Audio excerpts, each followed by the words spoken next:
快乐不整虚的，咱的评价都是真的。感谢帮我们发现好去处的大众点评冠名播出。番茄是个宝，茄皇错不了。感谢约一颗阳光番茄在里面的茄皇联合赞助播出。颜值饥客鲜满10分，感谢颜值下降但鲜味爆表的海天博颜特约赞助播出。一口畅爽，烧烤更有烟火气。本节目由可口可乐行业赞助播出。乳铁蛋白加乳脂球膜，助力宝宝体质双优。感谢真心守护宝宝成长的美蛋陈兰珍赞助播出。好网络就选中国移动，本节目由指定产品中国移动赞助播出。咔嚓咔嚓，一起脆翻天！本节目由美味酥脆、有料有趣的雀巢脆脆鲨赞助播出。您香绕舌尖，鸡虾在中间。本节目由一口鸡虾一眼好料的肯德基至臻鸡虾堡赞助播出。托友全国巡演已经火热开启，打开效果小程序参与城市许愿，享优惠看演出。5险2竞赛目前已经过半了，下半场我们还有4支小队将登台表演。8岁那年我就感慨，我说人呐，不服老是不行了。你不知道今天是不是昨天，但明天肯定是今天。就突然就会回忆到好多东西嘛。我年轻的时候非常漂亮。你这个就叫做 PTSD， 就是我们羞愧，我们反省，我们既然曾经拥有。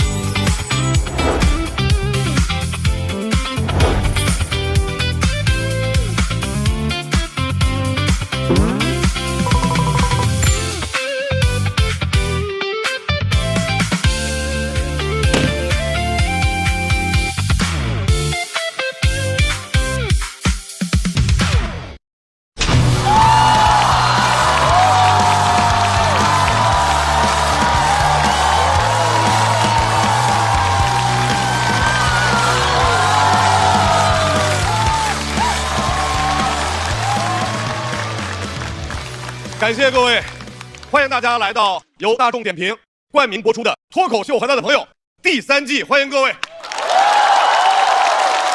我们是第3赛段，我们把它叫5险2竞赛，目前已经过半了。本赛段一共有7支5人小队完成他们的比赛，排名前2的2支小队，目前是3季男孩舞文弄墨。下半场我们还有4支小队将登台表演，掌声送给我们优秀的脱口秀演员。到底他们有没有机会通过自己的努力，用他们优秀的表演，最终以总分前2的名次，来让这儿的一些人让位？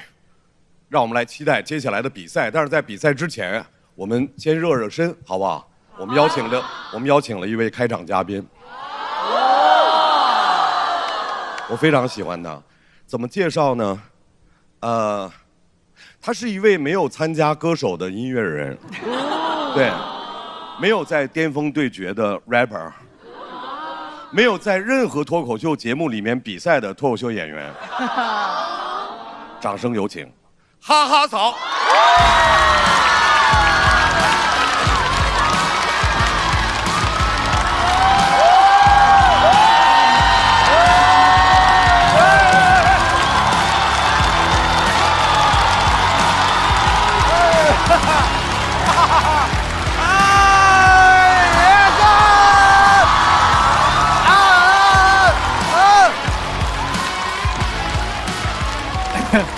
大家好，大家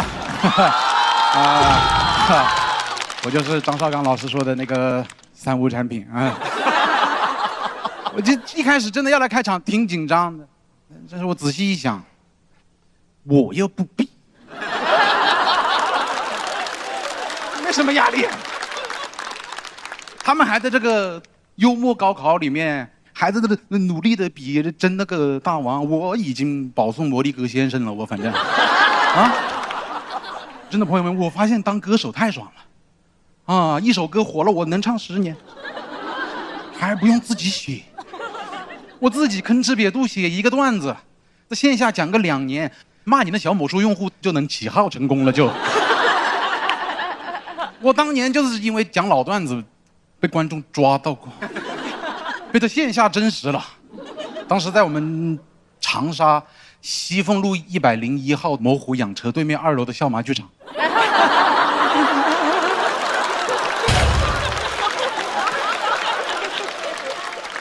一哥们突然冲过来，哈哈曹啊，你们今天讲的东西我上次听过一模一样的，你们羞愧不？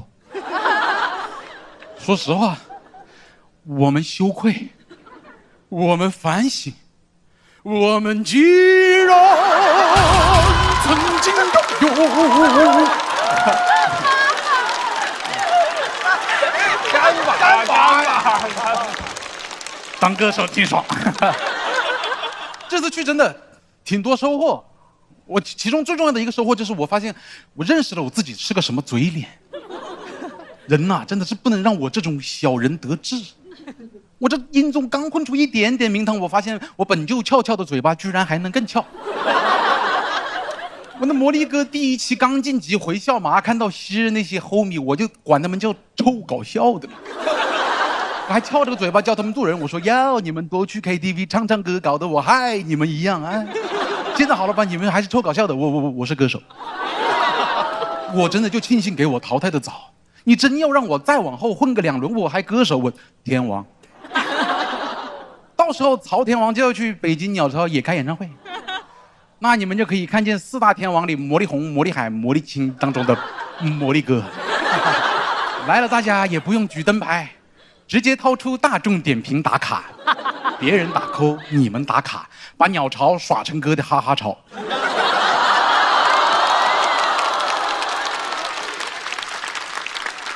还有一个收获就是什么？就见世面，我见到真正的帅哥了。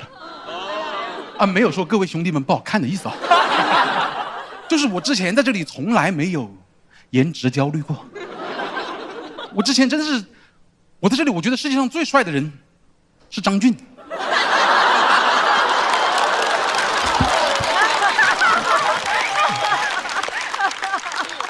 我当时第一次看到，我说哇，有外国人。ABC。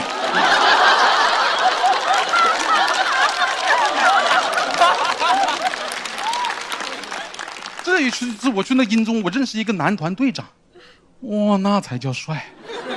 我跟他一起合照自拍，我发现我手机居然其实有一个功能叫人像模式，我之前自拍的时候从来没有弹出来过。我的手机可能觉得这人像就不开了，就不像人这。真的那哥们太帅了，我感觉张俊站在身边当不了 ABC， 也就是个阿波茨吧，阿波茨。阿波茨。阿巴特。一开始觉得张俊还挺有性张力，现在姓张的，姓张的。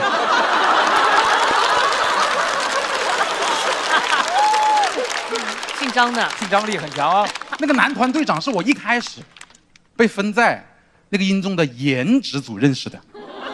是我一开始我没见到颜值组其他的人之后，我还在想，怎么我都能混进颜值组，那其他人得长成什么样？结果一见面我发现都挺帅，一个个。我说那怎么把我放进来了？我说 wait a minute， 哦，该不会其实我跟他们一样帅吧？我该不会就是那种帅而不自知的人吧？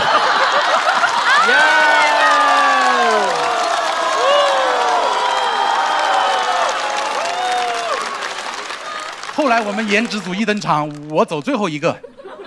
我一登场什么话都没说，底下观众就开始笑。我那一下就开始怀念臭搞笑的兄弟们了。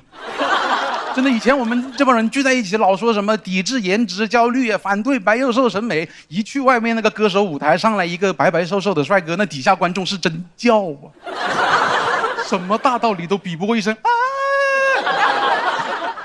所以我受刺激了，我想变帅，最近几个月都在减肥。是吧？瘦了不少，瘦了不少，谢谢。首先我要感谢我家人的支持。我还记得我当时站在体重秤上，我看着199.8斤的那个体重，我老婆温柔的话语激荡着我的心灵。胖到200斤就离婚哦。我说好，亲爱的，那晚饭你就自己吃吧。我要吃的话，那就是散伙饭了，亲爱的。分享一些减肥经验，减肥其实挺简单的，就是3分练，7分吃，8点30分打减肥针。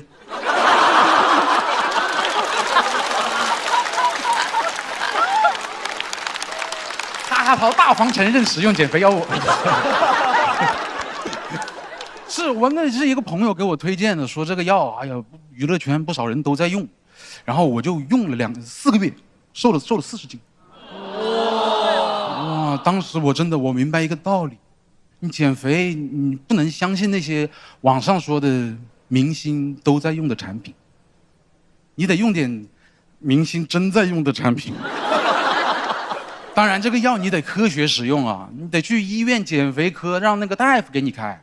我当时去的时候，医生还夸我，他说你瘦了，毛豆。我说我不是毛豆，我是哈哈曹。我说我不是毛豆，我不是毛豆。好像啊！哎，要开灯了吗？你想拍可以拍。现在的问题是瘦确实瘦了，没变帅。果然胖的像毛豆的人吧，瘦了只会像毛豆瘦了。我现在开始明白为什么当年毛豆减肥减一半不减了，他肯定是某天一起来照镜子，哎呦，我不是哈哈曹，我是毛豆。啥？太卡通。我现在真有点后悔，我胖的时候，我还能走可爱路线，现在瘦了，成了一个纯男的，成了现在互联网最低身份，成了一个。哎，这肥减的皮薄了，线露出来了，一点帅哥都没往里加。一般说到这呢，我就应该讲点自己不帅，但是也坦然接受，完了再与生活和解之类巴拉巴拉的一堆那个屁话。但是吧，我一想，我又不比，我就不说这废话了啊！你们好好比吧，祝各位考生考试顺利，谢谢大家，我是臭搞笑的哈哈曹。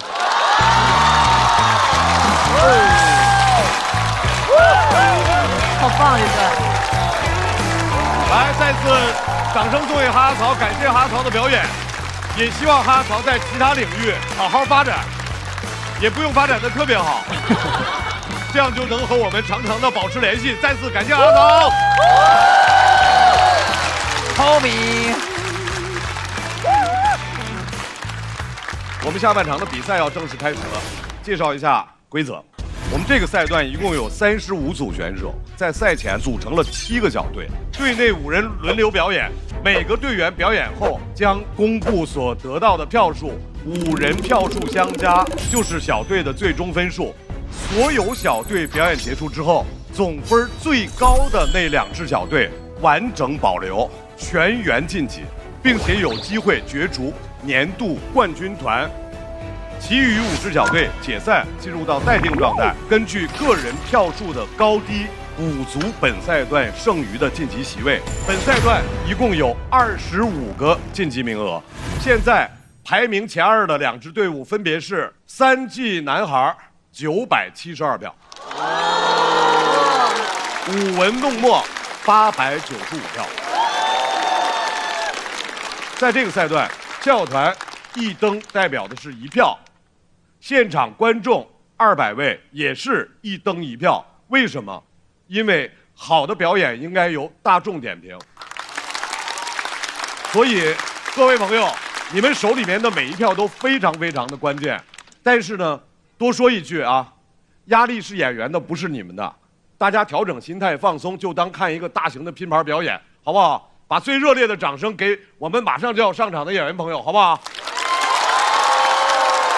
加油加油加油！来，马上要出场的这支队伍，3对2。Hello， 大家好，我们的组合名字叫3对2，我们的口号是耶耶耶。之所以会叫这个名字的原因是我们都是原配。太默契了。嘿，各位，目光锁定我们这一队。臭车带人饮酒味，刘坚不是我原罪，小武诗韵已经化身2只蝴蝶翩翩飞，历经遗憾拆组，故事起落几回，兜兜转转相会，烂梗超级加倍。杰尼，结缘2017，一个阳光热情，一个带点忧郁，无需刻意磨合，相处自然契合，理解你也理解你，简单快乐才叫意义。谁说荒岛没人气？宇宙中心有小峰和乔叶。不管悬疑卡通剧，开机就不会 NG。荒岛。3队邹妹，今天场在场，全体未来营救，热血人滚烫。6、3队2。而这队派出来的第一位演员，在第一次亮相的过程当中就大放异彩，让我们掌声有请丹妮。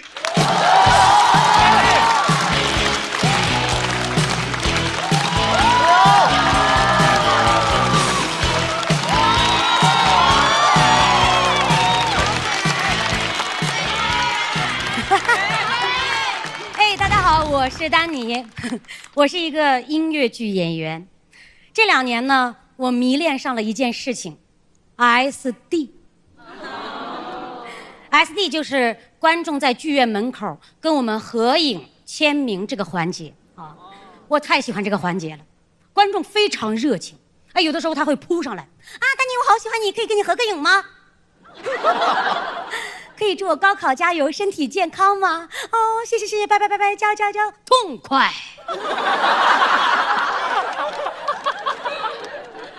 他对我的喜欢没那么简单啊，他把命运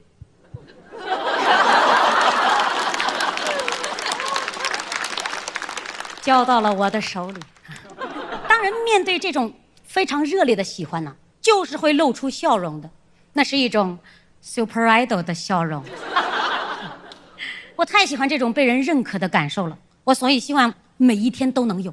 为了让观众在剧场门口第一时间就能抓到我，我演出完我也不卸妆了啊，不卸妆，甚至还得再画2笔。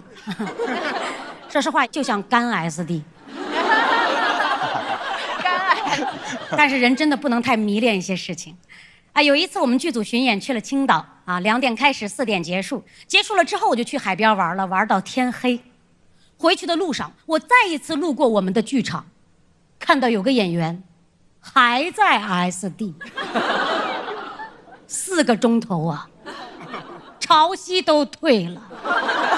这就是好演员啊，一心扑在舞台下。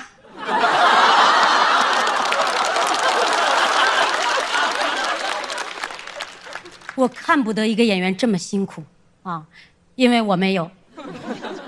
其实那天我们同时出去，我也 SD 来着，只是我这个人递的比较快闪。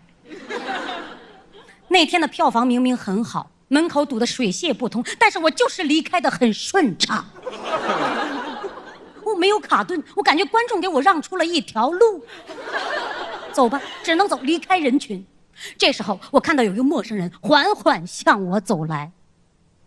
怎么办呢？是金子就是会发光的。对方笑着跟我说：“哎，你好，那边是有什么明星吗？”别人的 SD 都是万众瞩目的 SD， 但是我的 SD 都是草草了事的 SD， 普通 SD、PTSD。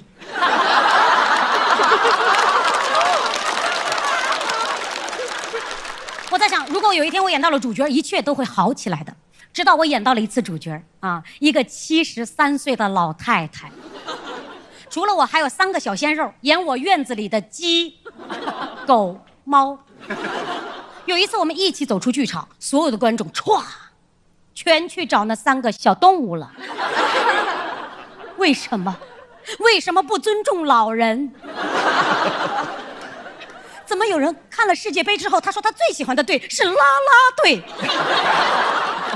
是不是我的妆容太复杂，老太太不太好认啊？他们3个更难认呢，他们演的都不是人呢。这时候有个观众大声的喊：“你演的小猫好可爱！”他演的小猫好可爱，他演的小猫本来就可爱。可爱。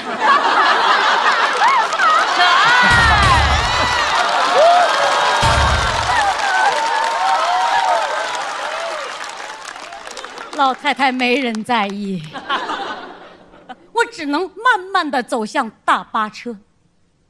也不是腿脚不好，就是想赌一把。没人找我，赶紧走。上了大巴车，我就看着他们 SD， 我真的很生气，因为他们不上车，大巴不发车呀。这时候司机突然回头问我：“阿姨，你们剧组这3个男主都挺火的，是女主，是女主，大女主，老女主。”我突然就清醒了，我一下就认清了现实，这些人不是我的受众，我的受众只是边界感比较强。我的观众非常喜欢我，只是不爱 SD 啊，但是我爱 SD。他们对我表达喜欢的方式就是发私信，演得不错，加油。你太克制了。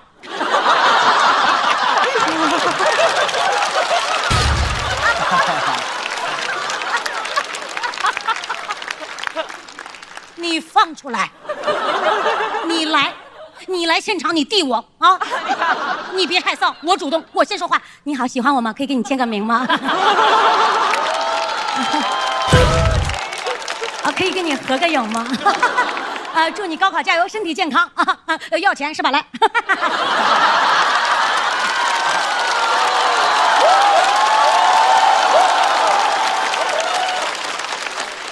我真是不希望自己这么在乎 SD， 我很快就做到了啊！因为没有音乐剧再需要老太太了。说实话，刚开始呢，没有 SD 这个戒断反应啊，很严重。快递来到家里让我签个字儿，我都想问那个小哥，要不咱再合一个？没有音乐剧的日子了，我全职脱口秀了。哎呦，脱口秀的观众非常好，脱口秀的观众不迷恋 SD，可能是因为演员的颜值也拉不开差距啊。但是他们爱发 report。说实话，我很想给他们私信：你好，需要点赞吗？需要转发评论吗？不好笑能不能别骂我呀？啊，当然我没有这么做啊，因为没有互关的话，只能发一句话。非常感谢脱口秀。去年呢，我开始有了自己的单口专场。专场，哎呦，专场太棒了！专场的观众就是冲我来的啊！他们要想 SD， 只能递我，没得选。那一刹那，我感觉非常的安心呐，我再也不用担心自己被偏待了。这所有的人，他就是找我 SD 的，只属于我的 SD。我心中仿佛有一些坚强、勇敢产生了。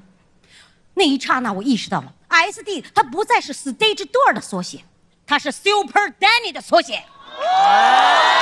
谢谢大家，我是 Super Danny。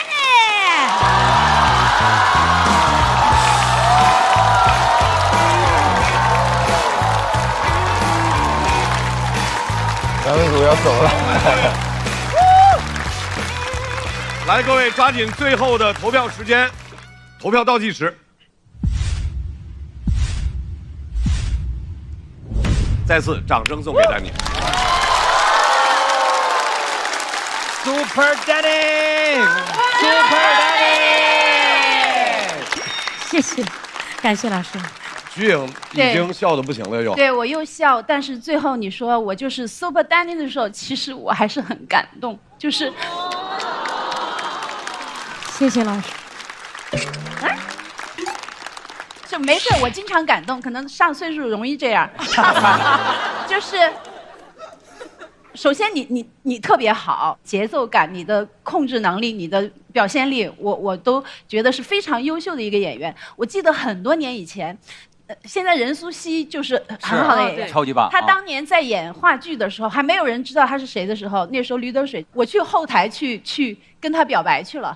我说我好喜欢你，你去 SD， 就是你对，因为其实你们是非常有才华的。真正喜欢你的人，只要你在台上有人看见，总会有人欣赏你们的。我觉得这个是最重要的。那是对，当然你在你的脱口秀里面也表现出来了，你相信自己，你说我就是 Super Danny， 所以对我来说很感动。对，我再跟你们说一个题外的，就是因为我们出道年龄早，我们那时候都有签售。对，签售。其实这些人里面可能有真正喜欢你的，但有一次签售，成千上万的人在那个商场排队，我写完，完一个老人过来领完了以后，我签名，我的专辑曲印，他说：“这个去哪里领鸡蛋啊？”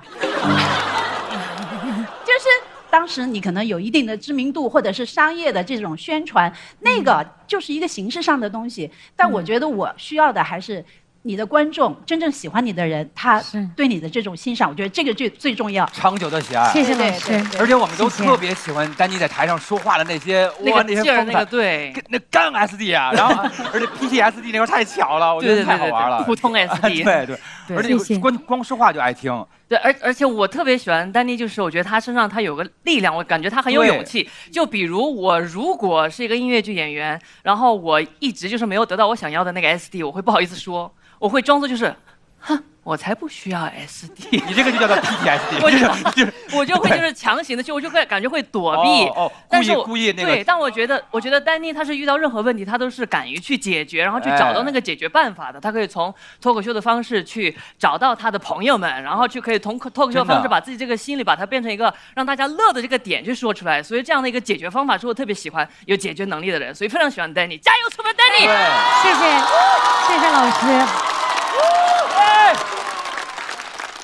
虽然说我秀没有 SD， 但是可以 DK 打卡呀。观众下次遇见了咱们 Super Danny， 不用太克制，打开大众点评打卡就对了，让大众点评记录你们的相遇。是的。SD 只在剧院门口，但是 DK 在哪儿都行。那我们现在就打开大众点评，搜索脱友，一起赢限定周边，并且可以有机会抽取来现场观赛的门票，一起去打卡吧！哇！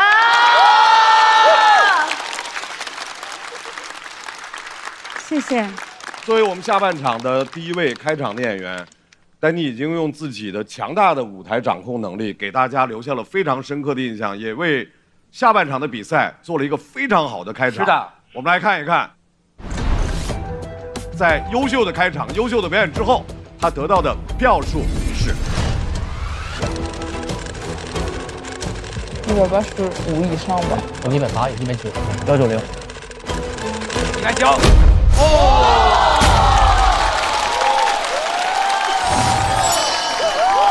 可以，厉害。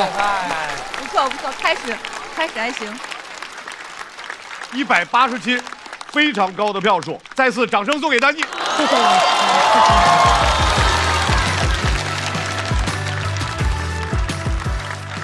来，在丹妮的表演结束之后，这支队伍派出的第二位朋友，今年变化特别大，掌声欢迎理解了一切的李梦洁。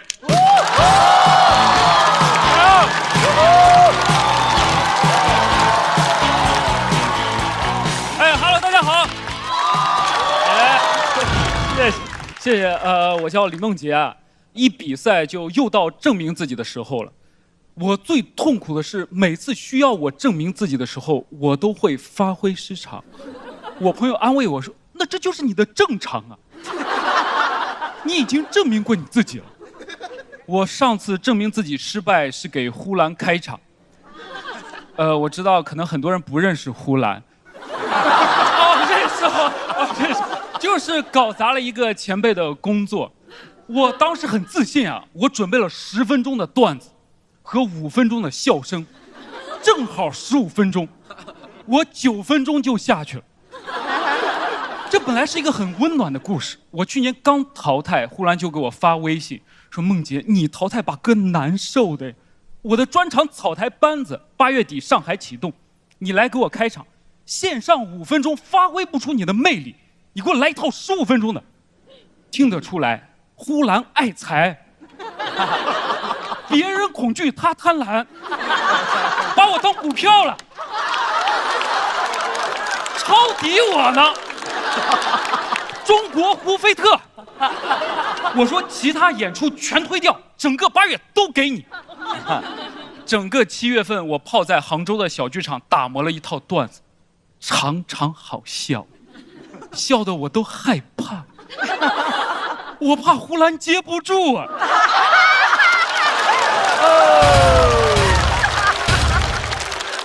我怕呼兰讲到一半，观众说：“哎呀，还是让李梦洁上来吧。”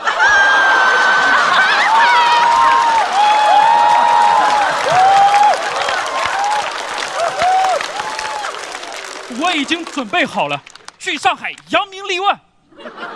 我以为我就给他开1场，1000多人。我到了之后才知道我要开7场，7000多人，没有扬名立万，挫骨扬灰。我在上海梭哈了我的职业生涯，我伤害了上海。我现在害怕上海，你们能想象吗？一个人害怕一座城。讲第1场的时候我就知道不行了，没人笑，连叹息声都没有。1000多人，太能忍了。我下台第1课就打开了小某书，就有人骂我了。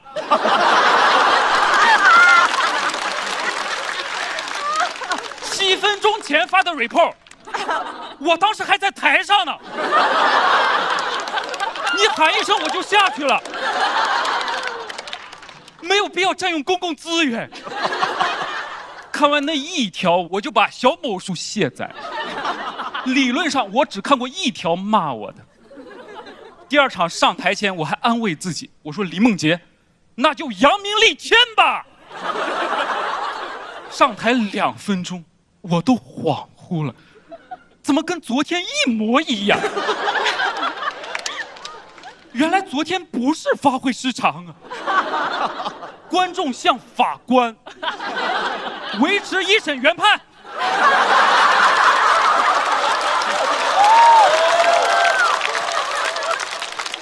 死刑！我没有小某书，我都知道那2天骂我的太多了，因为会有好心的演员告诉你的呀。那些演员来后台探班，见我的第1句话就是：“梦洁，演好吧。”我想扇他。我知道是时候保护自己了。我之前上台都是“大家好，我是李梦洁”，后来我就是“大家好，我是开场演员”。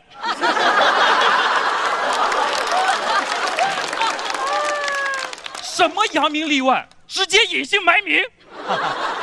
第4场我刚上台，我说大家好，我是开场演员，底下有个观众，李梦洁你加油啊！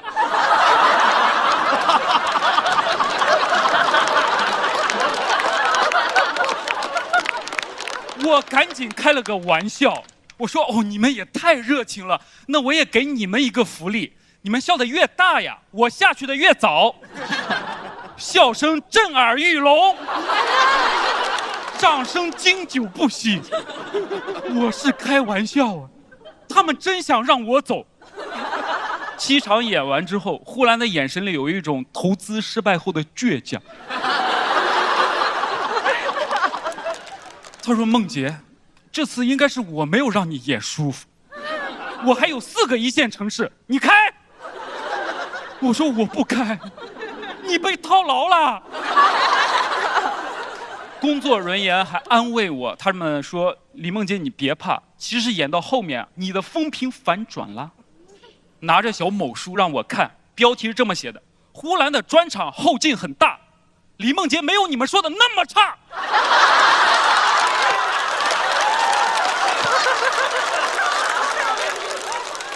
我只认同前半句，呼兰的专场后劲是大。半年我都活在愧疚跟反思中。为什么我明明杭州打磨好的段子到了上海就不好使？可能是我之前太狂了。我之前在小剧场我都说我要去上海给呼兰开场了，你们帮我听一下好不好笑？我感觉杭州的观众在玩我，在做局。我讲啥都笑。他说：“哦，那你就讲这个。去上海，去丢更大的人。”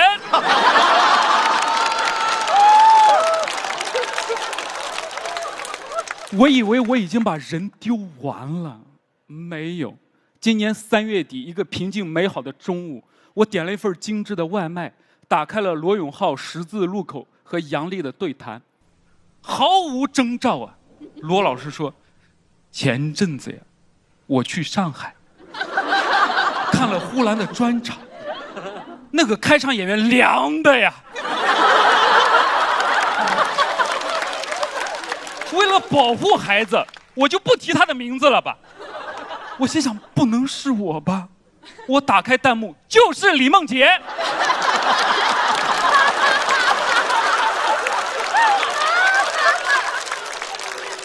罗老师，你要真想保护我，你可以完全不提呼兰的。那今天的开场都是我呀。不要去看那个视频，我给你们重复一下就可以了。罗老师是这么说的：这孩子呀，有15分钟的热场时间，从第1分钟量到第15分钟，观众连礼貌性的微笑跟掌声都没有，但是这个孩子临危不乱。根本不在乎观众，就是按自己的节奏讲。我乱了，我不是钢筋铁骨，我也是人啊。我冷场的时候，我的脸也是烫烫的。去年开始就会有很多观众来关心我，他说：“李梦洁，我们为你好，不要讲脱口秀了，你就是不行。”我说：“我不行。”我得讲呀，这生活你就是会搞砸一些事情的，我不想搞砸的。但是生活它不是证明题，它是一个选择题。我现在选择不给呼兰开场了。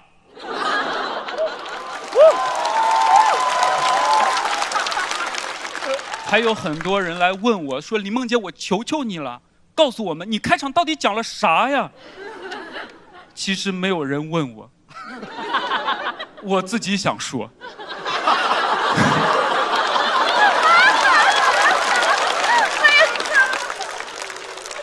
就是第1轮高票晋级的段子。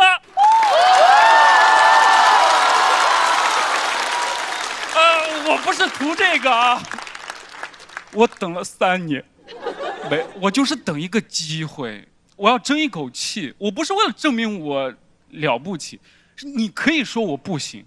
但是《桃花源记》说得好啊，不行数10步，豁然开朗。谢谢大家。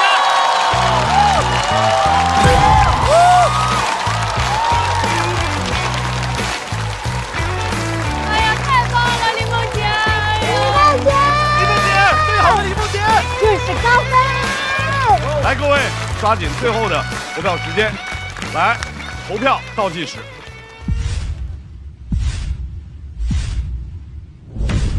再次掌声送给梦洁。谢谢谢谢谢谢。哎，你瞿颖姐又哭的不行了，笑哭了，笑哭了，对。没有，我是感动。感动哭了啊！我又理解错了，我这儿圆什么场？不是，因为我从第1季脱口秀我就看，我都没发现你，没发现你。哎呦喂！幽默！告别演出，我懂你。我怕我没有机会跟你说。对不起。没有，梦洁，我这一次看了你的擀面杖和你说我现在叫梦洁，我没有梦了。我从你的上2次的，就是这1季的，我就感动的不行。所以今天我想，你今天要讲的话，我肯定会搂不住。我以为你是新人。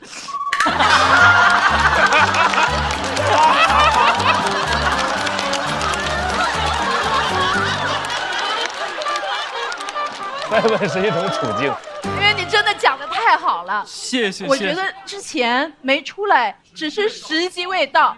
你开场管它凉不凉、冷不冷。热不热的，你问不问的不重要，没有之前的就没有现在这么发光的你。谢谢。对，积累。所以我为你的坚持，我为呼兰的倔强。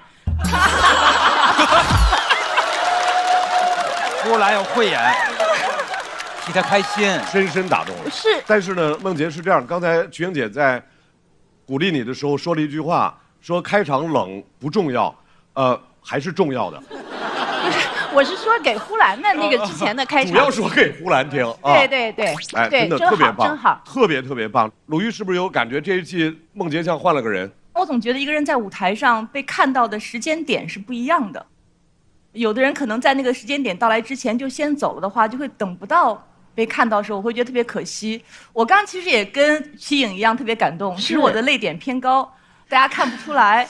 就是感动点就在于我终于明白为什么脱口秀演员说在台上你一旦能够用调侃的方式去表达一件事的时候，可能是内心真正和解的那个时刻。但我总觉得能够承认自己专业上的某次失败远比承认痛苦要难，因为痛苦可能是别人造成的。但如果专业上的失败可能是因为你自己此刻你觉得还不行，那个瞬间其实很有挫败感的。所以一方面从情感上我觉得梦洁很了不起，另外从专业层面我觉得这段特别的棒。我就希望你能够行过这数十步之后，能够看到良田美池桑竹。最主要的一点就是怡然自乐，我觉得这个很重要。我也觉得这一季李梦洁除了是一个很好的单口演员以外，还是一个很成熟的喜剧人物了，就觉得很棒。谢谢。我觉得特别棒。刚才我跟森真也说，我们都以前有过这种相对有点不堪回首的那种舞台。对，冷场的时候，就有的时候唱歌，就像大老师说的，我也演过，下面只有1、2个观众的人，就我会唱到中间会很尴尬。1、2个观众，爸爸妈妈吗？但真的就尴尬到我在中间我就已经想过去了，但还好因为歌手有伴奏，所以我可以闭眼睛假装逃入。感觉孟婆要是来看我演出，都想喝几碗自个儿熬的汤，你知道？但是你就开花了呀。只不过就是感觉以前说的那个点吧，就特别多，就是找不着那个重点。然后我就感觉你特别像一个那个爬梯子的人，但是靠错墙了，你知道吧？因为你一直很努力的在爬那个梯子，但是你这个墙靠错了。现在你的墙靠对了，爬得越高，你就越能开自个儿的爬梯，好不好？棒棒的！谢谢。而且我强调一点点啊，那个罗老师以前超级喜欢他呀。对，是，罗老师鼓励我了，一直很喜欢你。对啊。梦洁，我想多问一句，就是你觉得今年自己最大的变化是什么？变化是带梗来的。前2季我其实也是带着真诚来的，只不过我觉得，因为观众可能他就是有一扇门，他要看你到底拎什么东西来拜访他。我可能第1年、第2年的时候带的东西好像不是观众特别喜欢的，但它是我做的东西，只不过可能今年我做的东西有些观众喜欢了，我当然非常开心，也谢谢观众能够开门接纳我吧，谢谢。那我快速的说一下，因为这种人表现比较好，我快速的感谢一下我们的编剧团小马跟放放，然后呢他们会帮我挖掘我的情绪，然后呢演员我最感谢布姐，因为布姐每一场从去年开始就一直在鼓励我，每一场她都在鼓励我，我非常感谢她。OK， 谢谢。没事，梦洁，我也跟你那个认真的表白一下，从你第1季的1818新闻眼的时候，我就开始超级喜欢李梦洁。对，所以你今天越来越好的这个状态，我相信是很多一直追着节目看的人心目当中李梦洁应该达到的状态。再次掌声送给李梦洁，棒棒的！来，我们来看一看豁然开朗的分儿，李梦洁得到的票数是，我认为会190以上，必须的。200。200。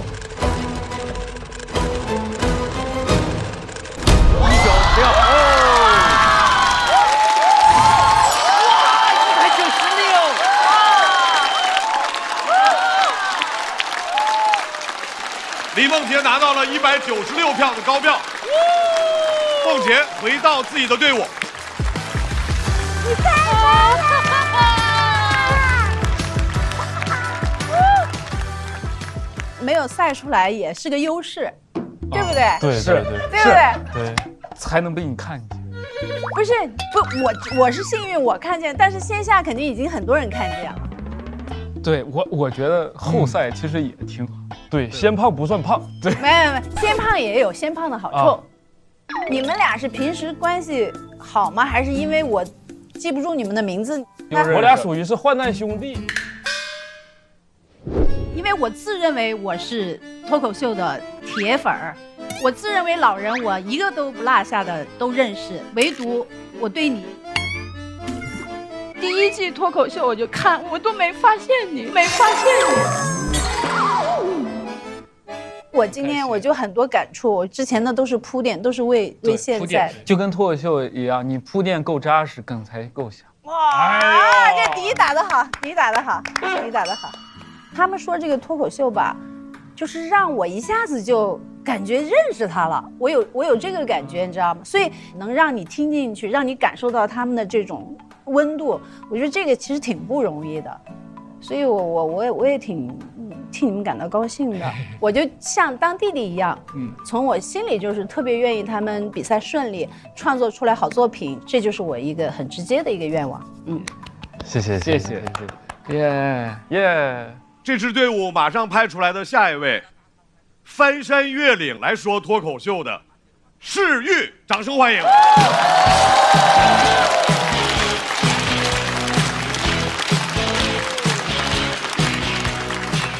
好，大家好，我是世玉啊，我是来自大山的留守儿童，从小跟爷爷奶奶一块儿长大，不是一块儿长大啊，那我今年也80多了。我是小时候从村里边长到镇上，就离开爷爷奶奶，寄宿在姑姑家了，属于是2手留守儿童。但我刚去姑姑家，真的特别想爷爷奶奶。然后有一次爷爷来镇上卖农产品，顺便来学校看我。老乡见老乡，我特别想拉着他陪我坐会儿聊聊天儿。坐在哪儿呢？坐在教室里边。我就黏着他，哭闹黏着他，让他陪我上了一下午课，让他活到老学到老。当时老师进教室，发现后面坐着个老头，以为今天有公开课呢。但是这个公开课是不是太公开了？因为听课的领导打扮的特别像煤油打扮，他没带纸笔，但带着扁担。还把扁担放在了板凳上，老师不让扁担放在板凳上，板凳上，因为这是我的板凳。老师说你是谁呀？他紧张的唰就站起来了，完全忘了板凳的另一端还有他的孙子。我啪就坐地上了。爷爷说孙子一直哭闹黏着我，我只能来听一下孙子的课。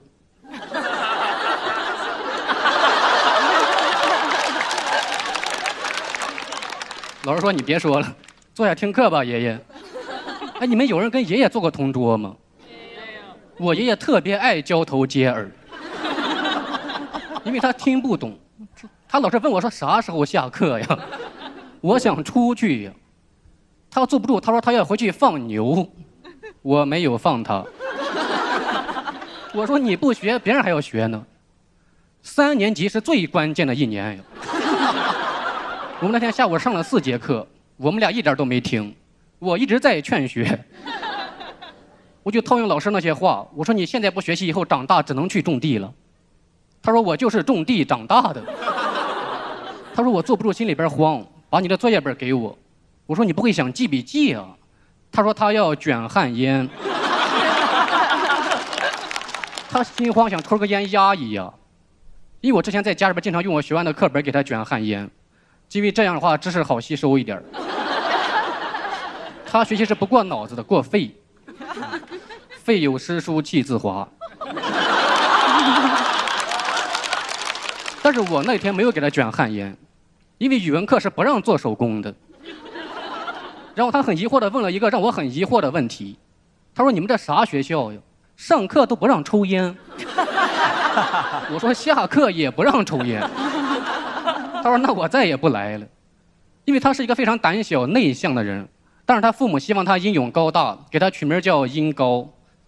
他也是不负众望的蹿到了1.65米，然后村里边叫他英矮。为什么不叫英短呢？首先这个物种就不对啊，其次英短是他哥的外号，他哥本来叫英长。他们家取名的理念是预期违背。但是其实现在上课的事只有我能知道了，因为爷爷在前2年的时候老年痴呆了，医学上说是阿尔兹海默，我奶说是抽烟抽的。爷爷80多了，在今年5一的时候离开了我们，后来又找回来了。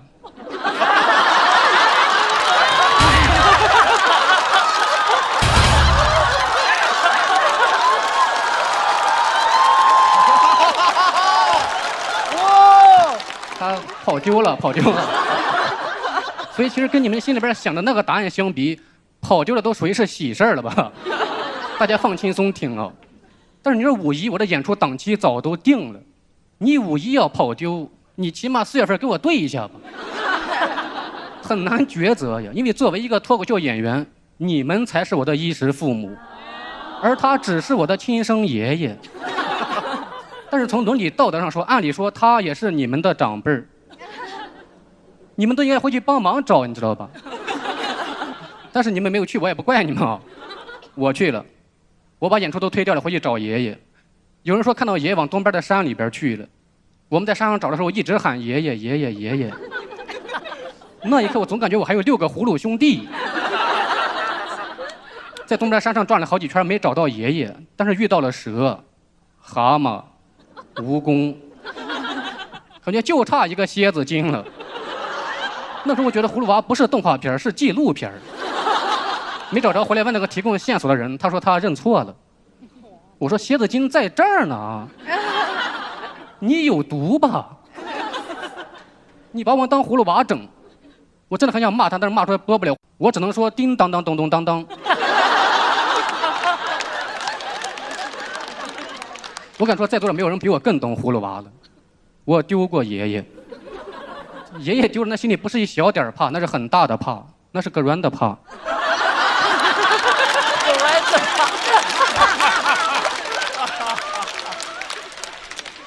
然后最后我们是在西边的山上找到爷爷的，好一个声东击西啊！爷爷给我用了《孙子兵法》，找到之后爷爷还能自己走，我爬了2座山，腿酸的不行了，我都想让他背我下山了。回来给他买了一个定位器，现在是超过方圆1公里的圈，他就会定位器会警报，但是爷爷他坐不住，他老是想出圈，但是他一出圈，他的家人们只会很着急。就要给他疯狂打 call，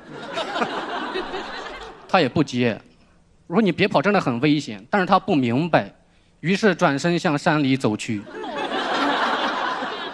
而且老年痴呆让我看到我爷爷的另一面了，因为他年轻的时候是非常胆小怕黑的，但他现在是非常胆大黑怕的，燥得很。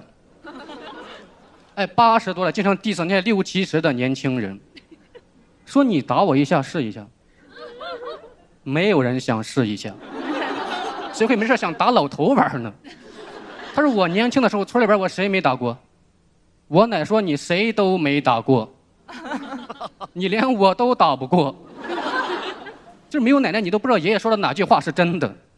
他黑怕，但是他不 real， 就感觉爷爷要给自己写一部野史，但是没想到奶奶是史官。因为他每次说了一大堆，奶奶就4个字儿，又开始了。他现在还喜欢研究历史，说唐朝是李世民，宋朝是宋小宝，甚至还有刘老根的事儿。你看小时候不好学习就是这样的，因为3年级是最关键的1年，你错过太多了。但是老年痴呆这个病让我爷爷拥有一种魔力，所有人见到他都会迷失自我，都会不断的问我是谁呀？我是谁呀？我到底是谁呀？有时候问的你都分不清谁是老年痴呆。很奇怪，他已经大脑萎缩了，但是大家见面的第一件事是我要考考你的大脑。但你说有个人如果有糖尿病，大家不会想着见面说我要测测你的糖尿。天天问我是谁，感觉我爷爷像我们家的先知一样。所有人到他这儿来都要思考一个哲学的终极问题：我是谁？然后我爷爷就会调用所有的脑细胞，赐予他另外一个人的名字。那个亲戚就会开始哈哈大笑，说那他是我，我是谁呀？太哲学了，真不知道谁痴呆了。这一圈亲戚问他又坐不住了，他说啥时候下课呀？我想出去。真的很感慨，因为这些亲戚都是小时候爷爷教我认识的，但是现在他都忘了，我也想不起来了。亲戚太难认了，朋友们，堪比最强大脑。我感觉这对爷爷来说就是纯折磨，所以我现在已经不再执着于他把我继承谁了，但是我会永远记得他是谁。按理说这儿应该是很煽情的一个收尾，但这不是收尾啊。因为我还有一个精妙的 callback。是我上台给大家说的第一句话，也是我这几年跟爷爷说过最多的4个字儿。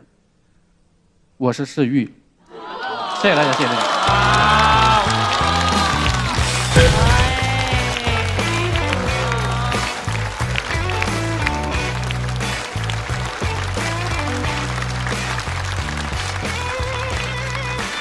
讲到爷爷动情了，非常好的一篇好稿。抓紧最后的投票时间，来，投票倒计时。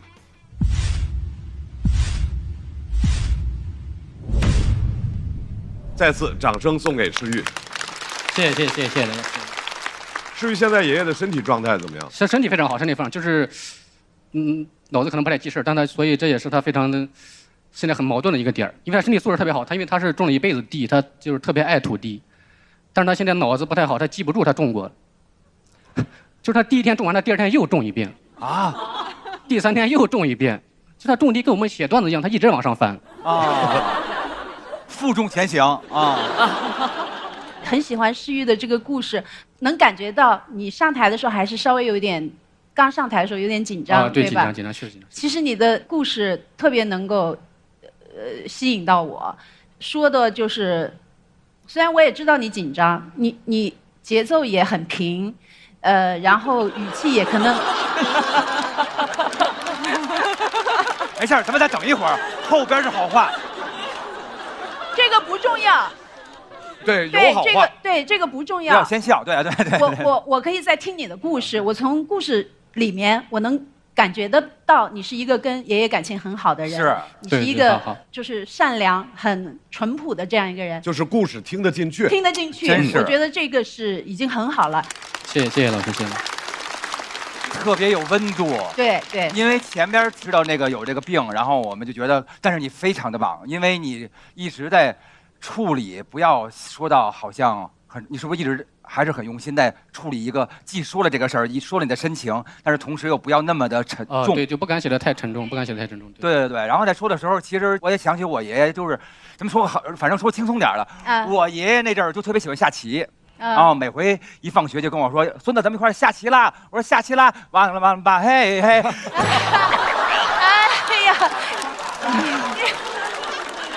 服了，一起下棋啦。然后呢，所以说其实跟爷爷在一块儿，就是以前我老感觉 ，I'm sorry。你刚刚没有看到鲁豫老师，我跟他说完那个是 Shakira， 他，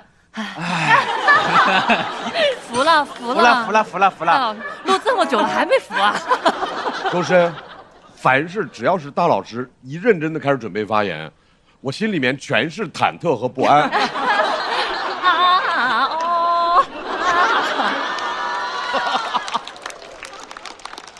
我也有个很大感受，就是果然每个专业对自己心中很重要的思念的人的方式是不一样的。就像可能歌手们他们会写一首歌，在演唱会上唱一首相关的歌，然后会感动的流泪。然后我也突然很害怕，我有个非常好的脱口秀演员的朋友。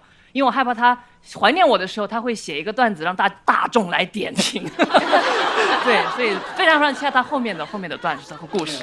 谢谢老师。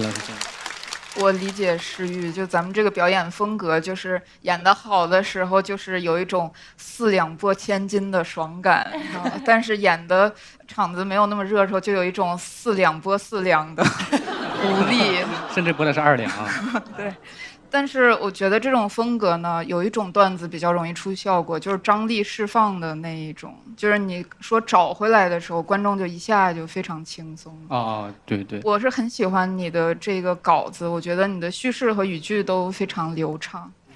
谢谢老师，谢谢。所以其实诗玉这是一个很难处理的题材，很妙，难度很大。对。分寸在哪里？表达在哪里？和受众的和现场观众的沟通方式到底在哪里？我认为诗玉已经做了非常好的完成，再次掌声送给诗玉。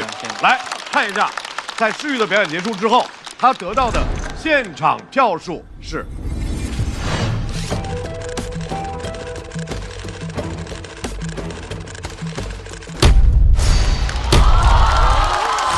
谢谢大家。也不错。我也很注意。不错的票数，179。来，诗玉回到自己的队伍中。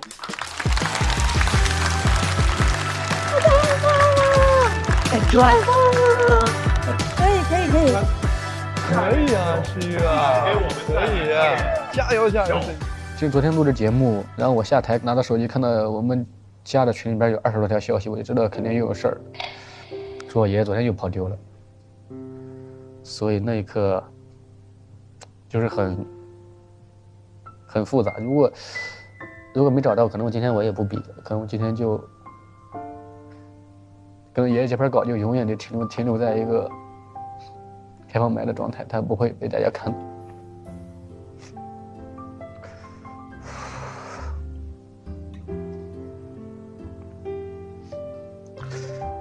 因为对我来说，我可能爷爷奶奶是比爸爸妈妈更重要的人。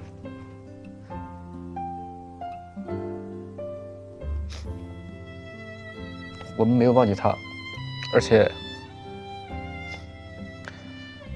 我相信现在会有更多人记住他。这支团队派出来的下一位朋友，继续给我们带来他的小事儿脱口秀，掌声欢迎小武。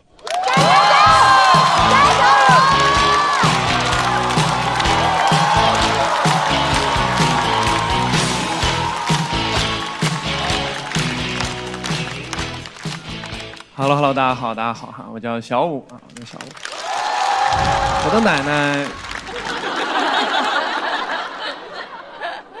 的奶奶是一个很节约的一个人啊，她觉得方式呢很奇怪，不让我们家里的任何一个人倒那个剩菜，只有她能倒在新菜里。所以我每天放学回家能吃到一顿新鲜的剩菜。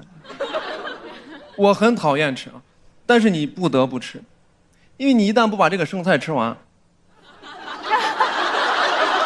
那你就有吃不完的剩菜。我今年过年回家，一回去看到桌上还有一盘剩菜，我就问我爸，我说爸，是不是我小时候就没吃完？我爸说你胡说什么？我小时候。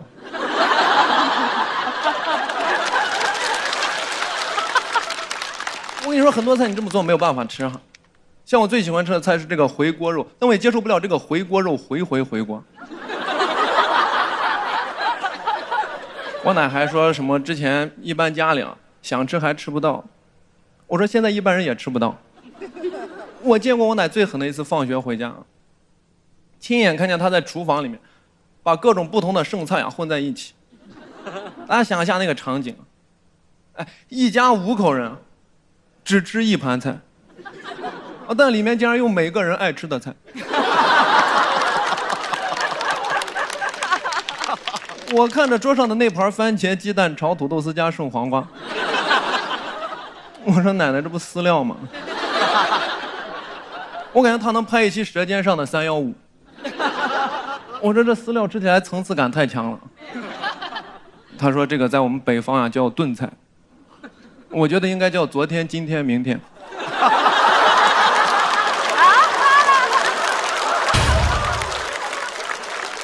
为啥有明天？因为你今天还吃不完。你这种剩菜吃多就是有一种一天白过了的感觉，因为你不知道今天是不是昨天，但明天肯定是今天。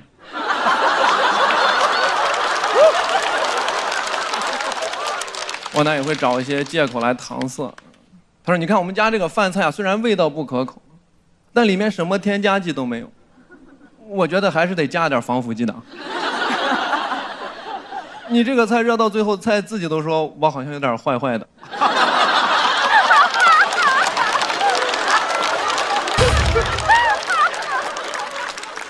我夹了一口这个番茄，我就问他，我说奶，这番茄是不是臭了的这么酸？啊，他说没有啊，那是我加了一点我自己酿的苹果醋。我还是吃了。我是什么时候感觉到完全不对劲的朋友？我是看见他吃进去第一口的表情。他尝了一口，他说：“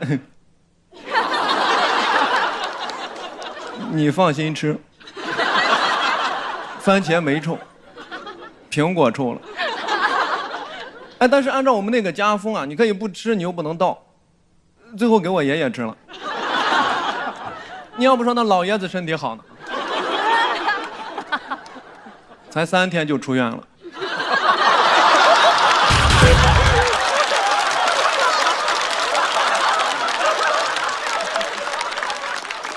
少也不敢住的时间太久，不然回来剩菜又吃不完了。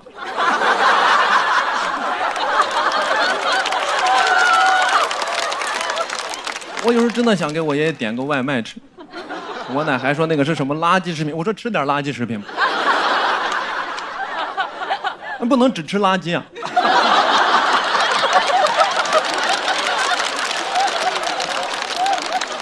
而且他问我爷爷那个问题也很奇怪，把那个剩菜盛出来，放我爷爷面前，他说：“哎，你吃不吃？你不吃我就倒了。”我没想到这是一个爷爷泔水桶2选1的问题。我爷爷直接就说：“你倒了也太浪费了。”最后还是选择自己吃。我有天实在忍不了了，我就跟我奶说，我跟她说句很有哲理的话，我说：“奶，你菜就少做。”哲理的话。但是他其实做饭也挺辛苦，对吧？要花费蛮多步骤的。所以他说句更有哲理的话，他说：“少做就得多做。”因为吃完了就是再做呀。我听他说完之后，我挺心疼的，因为做一顿饭确实需要花费很多步骤。但我后面转念一想又不对，因为奶奶活着辛苦和爷爷活着，我后面说我不行，我吃面条安全一点啊。吃面呢，我本来吃的是这个茄皇。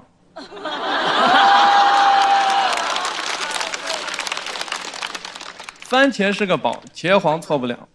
美统使用约1颗阳光番茄，吃这个奶奶不辛苦，爷爷享清福。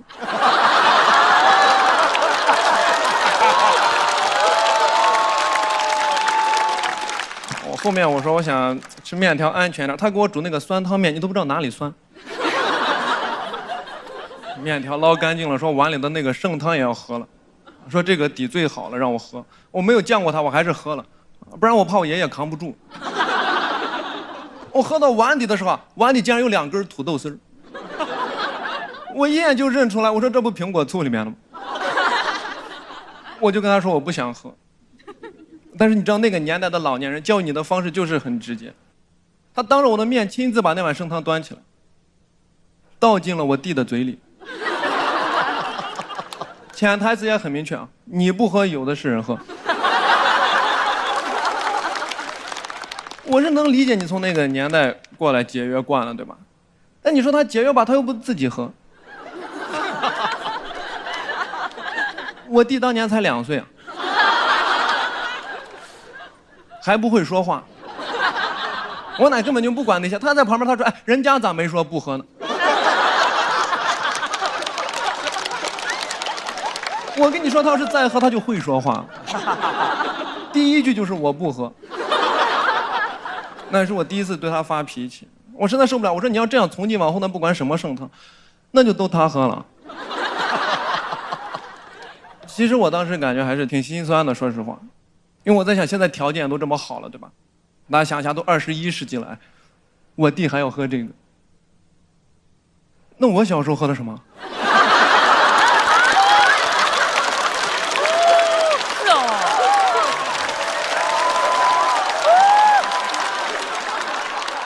我都不敢想，我就问我奶，我说奶，那我小时候喝的什么？我奶说，她说你们小时候不都是这么过来的？我4个孩子，你爸你姑都是这么带过来的。我就问我爸，我说爸是不是真的？我爸说你别说了，我有点恶心。这个段子呢到这儿就讲完了，这个段子没有底啊，因为我讨厌底。好，讲到这，谢谢大家，拜拜拜拜。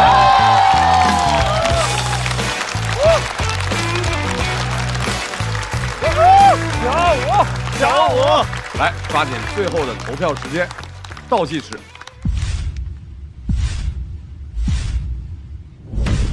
再次掌声送给小五。小五的这个语气、节奏，是不是能留下深刻印象？莹姐。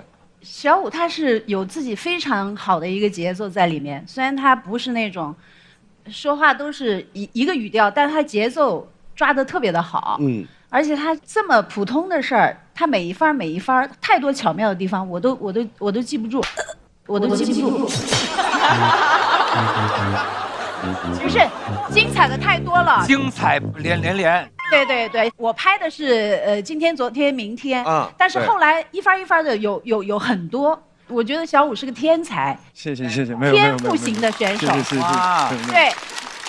因为我觉得脱口秀演员都容易说啊，我自己形象不好什么的，所以就对帅的呢就格外说啊，可能投票是因为帅，但是绝对不会是因为帅才投票。我年轻的时候非常漂亮，你现在也很漂亮啊，但是我同时我也挺有才华的，我觉得那是必须的。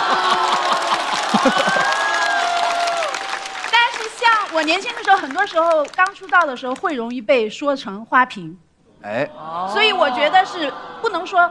我长得帅、长得好看就是优点，我长得不好看就是看你放在什么地方。我觉得形象不是最重要的，最重要还是看你在台上的表现，你的能力、你的天赋、你的才华。对，才华横溢。对，谢谢老师，谢谢。小武就自己总结完，就把该听的听了就行。好，可以。小四爷老师，因为现在网上有人说小武是穷门新贵，所以对于你们这个非常拥挤的赛道，又来了一位新朋友。您作何感想啊？我也很好奇，怎么穷门连名字都差不多，小四小五的啊？去年的是小四爷，今年来了小五啊，怎么样？我觉得穷不是他最大的问题，最大问题是他太帅了，太吸粉了啊！建议改掉这个缺点。怎么改呀？捂着脸啊门啊，这上。其实小四爷也挺帅的。啊，你是准备挽回我吗？还是？没有。哇，有阿麦单着你。行了，放下话筒吧，结束小四爷和瞿颖之间的对话啊。那肯定是因为颜值呀。那肯定是因为经济啊。我们穷门之前从没有过这样的新人。首先啊，我不认为我是穷门的。哎，赛道这个，我其实真的觉得我有时候生活挺奢侈的。他应该算是抠门，追求性价比啥的。也有观众跟我说，他说我是属于嘴硬赛道的，就是我是属于穷但不承认这一块的。我是没想到这个我也没看过他银行卡余额，但是从段子的感觉，网友总结还挺准的，还嘴挺硬的。对，嘴硬。聊下来感觉可以把他踢出穷门啊！他不是穷门的，别来蹭穷门这个标签哈。我认同的，我认同。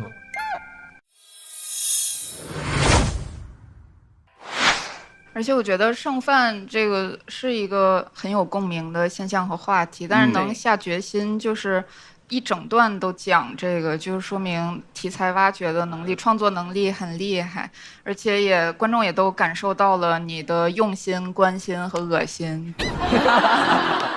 然后我觉得你也是创造了一种脱口秀，就是那种美食博主的反面，就是听了你的段子，隔壁小孩都干呕了。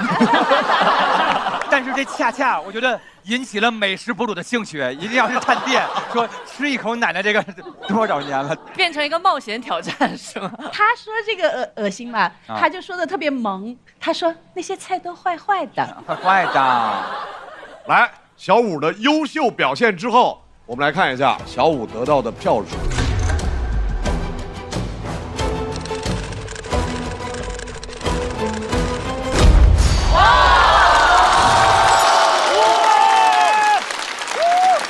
非常好的成绩，来，小五回到自己的团队。主要是他的内容是经得住去听的。确实今年很厉害的，厉害！耶，小五恭喜啊！今天在现场着实的给震到了。我觉得新选手不光是年龄小，有好几个都是出乎我意料之外的好。好几个呢，说高考的那个冯子豪。背那个老年人的他也特别好，还有那个讲爷爷走丢的，台风很稳，就是他们不光是年轻，他们的经验也好，写文本的能力也好，还有台上的表现也好，为这些新的选手的出现觉得特别的欣喜。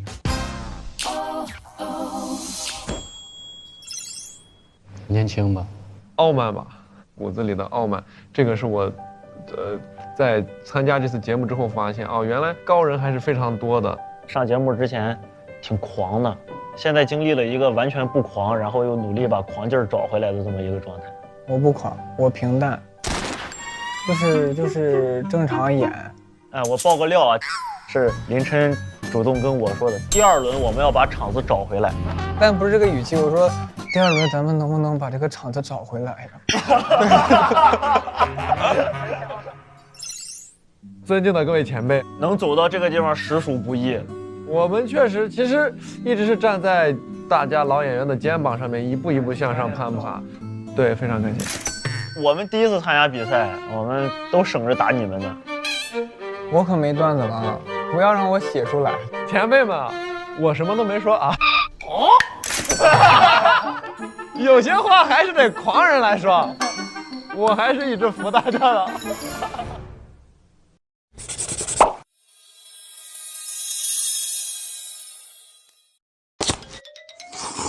隔壁那谁是不是把我的宵夜偷了？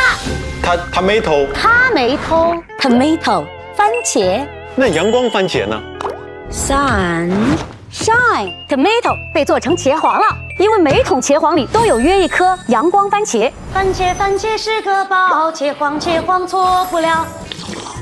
茄皇的汤底果然酸甜浓郁。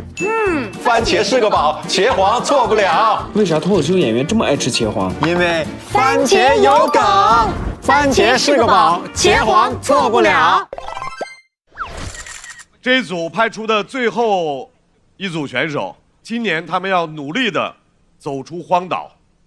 漫才组合荒岛人气王。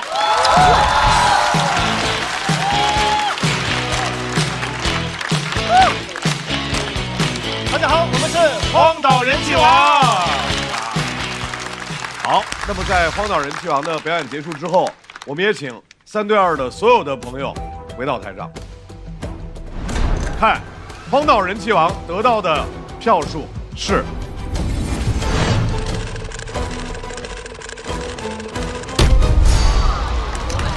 哦，我们是整哎，整数哦。所以3对2的总票数是900票，那么，哇，还是很高的哇，还是很高的。所以我们现在要请舞文弄墨，原来排名第2的小队全员回到等待区，而3对2的6位要进入到第2的位置。太好了你，特别好。我好紧张，我好紧张。过去了啊！加油！没事，正常了。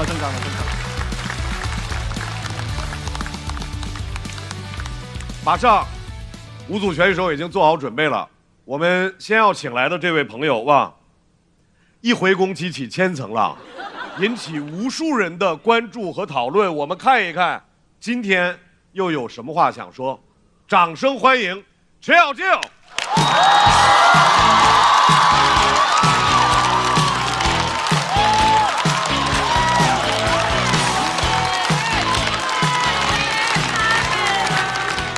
大家好，我是小静。跟大家聊一下真实的恋爱啊，最近在跟一个法国帅哥谈恋爱。我跟他在一起纯粹就是因为太帅了。哎，这种外国人的帅就让我觉得他配得上我，因为我知道在他眼里，我也是个外国大美女。我确实会更喜欢这种小众一点的国家啊，因为我们都没有办法使用自己的母语，就很公平。这种情况下谈恋爱，真的就只能谈爱，整天就是 I love you, I miss you， 不可能吵架，吵架需要的单词太复杂了。原生家庭的创伤没有。有一次聊到家庭，我本来想说我父母离婚的时候我很伤心，一开口 My parents say bye bye， 他直接就笑了，我就 OK，I have a happy family， 不重要了，真的。童年在破碎，能有我的英语破碎吗？现在超出词汇量的感情都不敢有了，就是纯爱。我到现在都不知道他做什么工作的。他说了，我没听懂，他要跟我解释，我赶紧堵住他的嘴。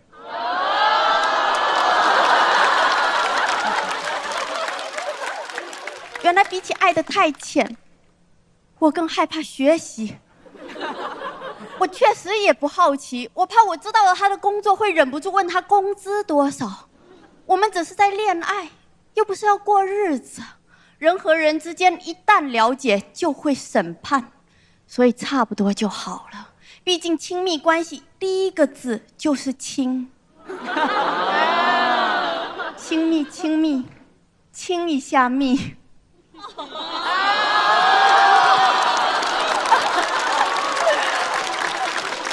当面聊天我还可以这样用下 body language 哦，但线上聊天还是得用翻译软件，就是我中文转英文之后，还要粘贴那个英文再转中文，看看有没有歧义。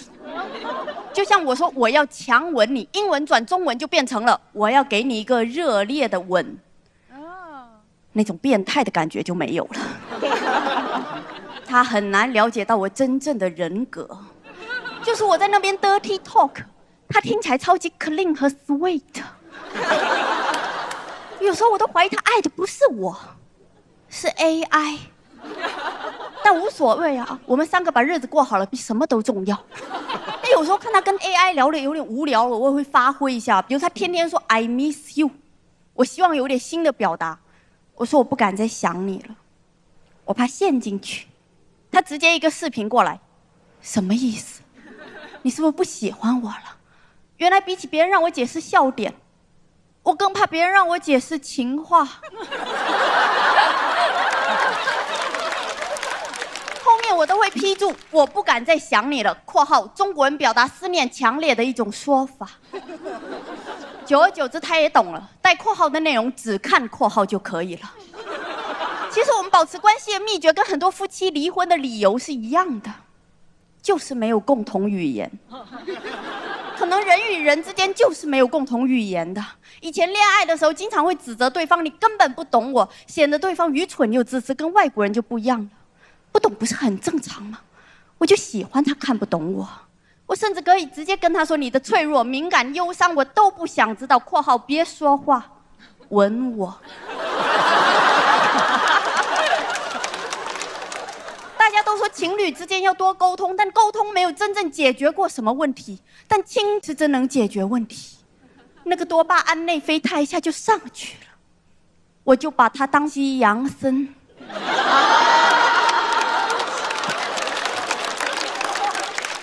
情侣之间就应该少沟通，沟通不就是为了说服对方满足自己的需求吗？他说他希望我可以跟他一起去法国发展，我说我听不懂你在说什么。他说好吧，那我考虑一下要不要来中国发展，我就嘿嘿。他说你是不是听懂？其实我就挑我爱听的，中国人不骗中国人，但没有说我不能骗外国人。我们之间的爱就是非常纯粹的语言障碍。我看到他就很开心了。有时候我在想，为什么我们会觉得小猫可爱？可能就是因为听不懂他在说什么。不会说话的东西就是很可爱。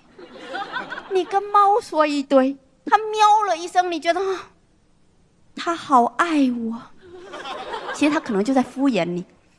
他在想这个人类出去1天了，罐头一个没带回来，负面情绪倒是挺多的。好吵啊，喵一下算了（括号别说话了，撸我）。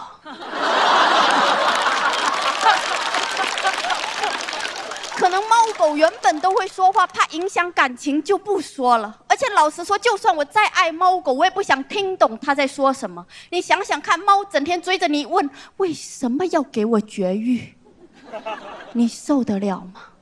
狗跟你说它爱吃粑粑，怎么回？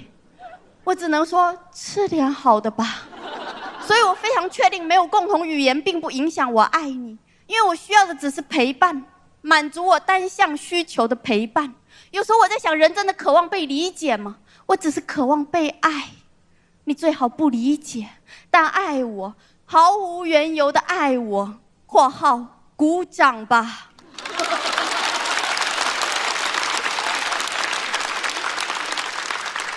无梗狂爱。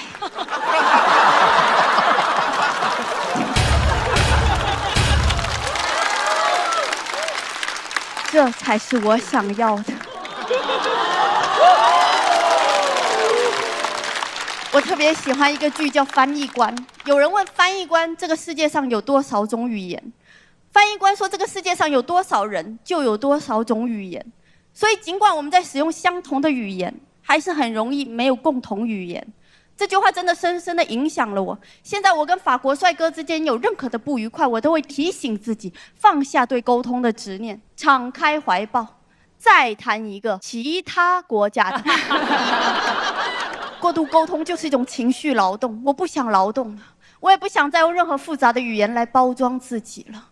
语言太容易造假了，就像现在，我怕你们不爱我，我拼命的想要上个价值。但实际上，不管我怎么组织语言，我都无法精准地传达我自己。既然我们注定彼此误解，那么与其多嘴，不如亲嘴。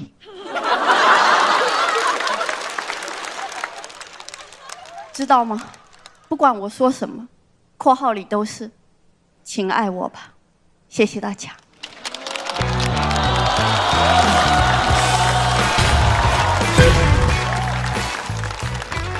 来，倒计时。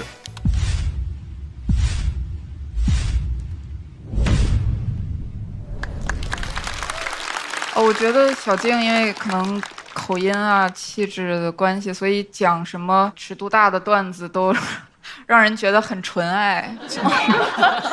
确实，我觉得有时候想表达自己真实的感受的时候，你就是会有一种大爱无梗的感觉，就是这种梗就是很吃场子，有的场子就是会特别释放，对吧？有的场子就是会稍微紧一点。对。语言起不到沟通的作用，其实是我在职场里最深刻的感受。但是我觉得在放在职场里的讲的话，会显得我这个人太哀怨了，所以我就放到恋爱里啊。没想到又让大家觉得可能有点紧张。我一直觉得在舞台上可以表达各种各样的情绪，大家的恐惧、愤怒，也可以表达欲望。但表达欲望，你发现它是个冒险的过程，但它很有趣。我觉得今天在这个舞台，可能大家是带着一些紧张的心情在听的，但我还是很鼓励所有的演员可以在舞台上可以直面自己的欲望去表达。所以你刚才说他的中心思想是要讲人用语言的沟通的那种障碍，对。但是我们也可以听到关于情感的一些表达和探索，所以是很有意思的一篇。我一直没有拍灯，但是最后那一句我拍灯了。其实你也会有一个挣扎在里面。前面其实我确实是有一点点不知道我该怎么办，但你最后那一句说出来，我好像似乎懂你了，我有这种感觉。重点是在于，哎，我，因为我特别盼着您接着复仇。复仇也有。我7年有太多想说的东西了。我太想接着看了。其实我跟周深说，续集接着来啊，我们想听那个劲儿。然后就是特盼着来。您今天穿身白裙子。然后开始爱的天使出现了，断了我们这个就是这种期盼的劲儿了。对，但我一直想讲各种不一样的东西。我明白，但是我就是说，我们身为观众想过瘾呐，就是看着特期盼，没听够，就是各种层面的损他、说他、怼他，就是那种感觉，就是您一来就让我们感觉，就是我们想跟着你一块 rock and roll 了，明白吗？哦，懂。我还挺喜欢这个故事的。首先，我觉得，哎，小静她还挺怎么说，拿得起放得下的。虽然说的是可能语言障碍的一段恋情故事，但是其实跟我们生活当中发生的很多真实的人际关系是非常像的，所以我拍了这个灯。对，来，在此掌声送给小静。谢谢。在小静的无梗大爱之后，她得到的票数是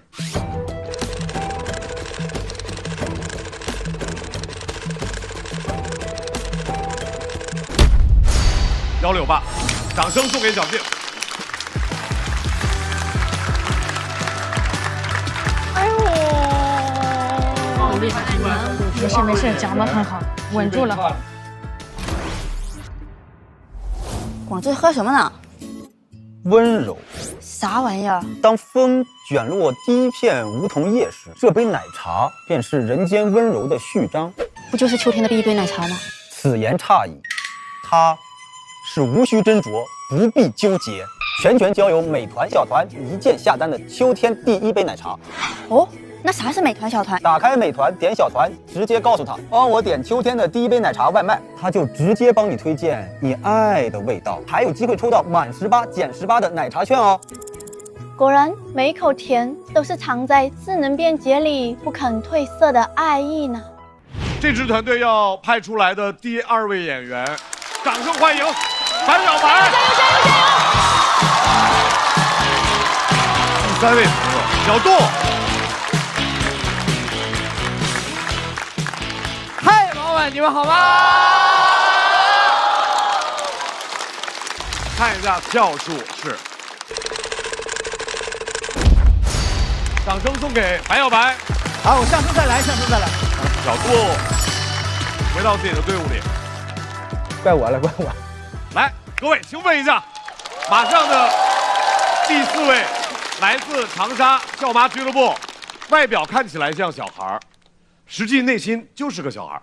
掌声欢迎阿修。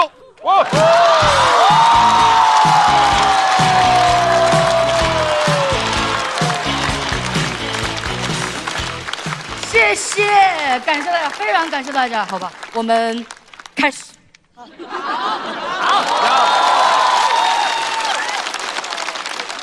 大家好，我是阿修，嘿嘿。我是一个追星10多年的老2次元，现在在养猫。朋友们，这3个爱好是一样的，就是去爱。对偶像说爱你，对小猫说爱你，对动漫说我爱你，但我更爱我的祖国。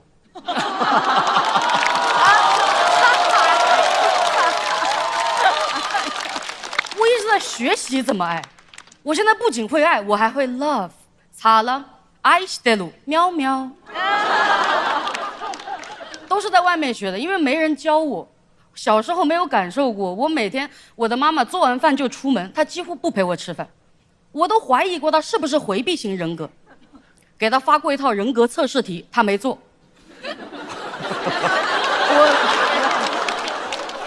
我每天就只能幻想他陪我吃，他端上菜，张开手，将将口气拉豆做，这是我的幻想。我实在是不想一个人吃一些很家乡的食物，莴笋炒腊肉，蒜苔炒腊肉，隔夜蒜苔炒腊肉。这都不是普通剂量的亚硝酸盐，这是东亚硝酸盐。长大之后我就说家里没有我要的爱，我要出去找。我现在不止自己养猫，我还加入了流浪猫救助组织。做救助最难的事情是找领养人，但是我3个月找到了7个领养人。哇，谢谢。全是脱口秀演员。我觉得他们适合养猫，非常适合。他们写稿的时候，猫会给他们抓手。这是我编的，这是我编的。我只想给猫找一个好人家，他们是好人，他们只是有顾虑，所以我准备了很多话术，专门挑在了年底的年会，漏洞百出。在那个空调开得特别足的餐厅里，我张口就说：“哎呦，好冷啊！流浪猫会更冷吧？还要流浪多久呢？”他们说：“哎呦，我确实非常非常非常想养，我就是怕10多年之后会因为猫的离开而难过。”我说：“哦，那你是想自己难过一阵子，还是看它流浪一辈子？”他们动摇了，我马上加码，我说：“如果今天带走的话，体检疫苗绝育的钱我一个人包了。你们只需要爱它。”全部领养出去了。小猫的寒冬过去，我的寒冬来临了，差不多要去流浪了。我们俱乐部现在已经是长沙笑猫俱乐部了，进来就送5险1金1猫，路过的狗都要领养1只猫。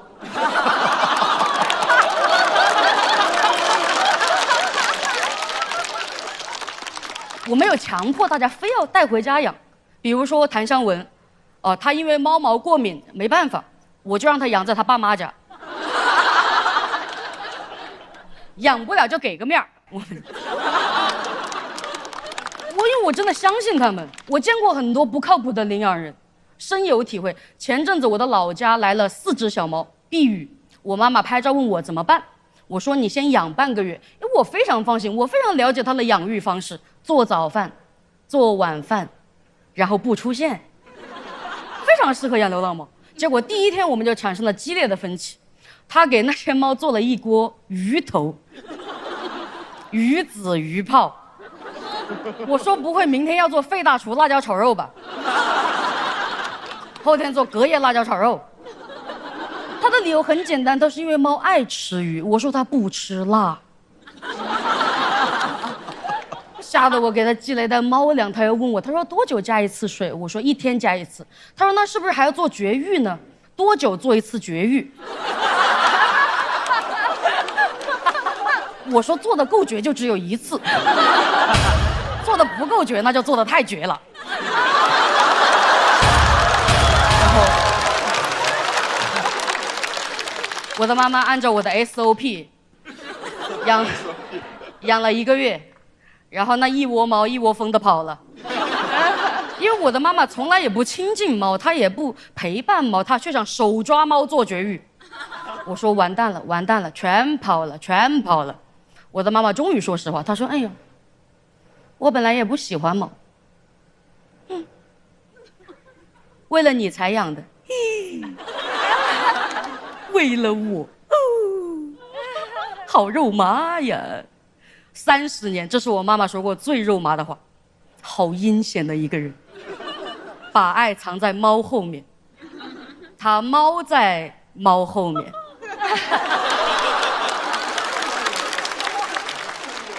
我好像透过那个猫眼看到了20多年前的案发现场，不对，爱发现场。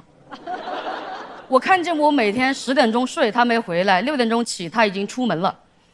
早出晚归就是为了上班，上班是为了给我买腊肉，所以这不是普通的腊肉，这是 love 肉。东亚硝酸盐，有点甜。我甚至觉得他拍猫给我看都是为了找共同话题，因为我们聊了1个月的小猫，我竟然可以跟这样的领养人聊1个月。所以笑不是生活的解药，笑猫才是。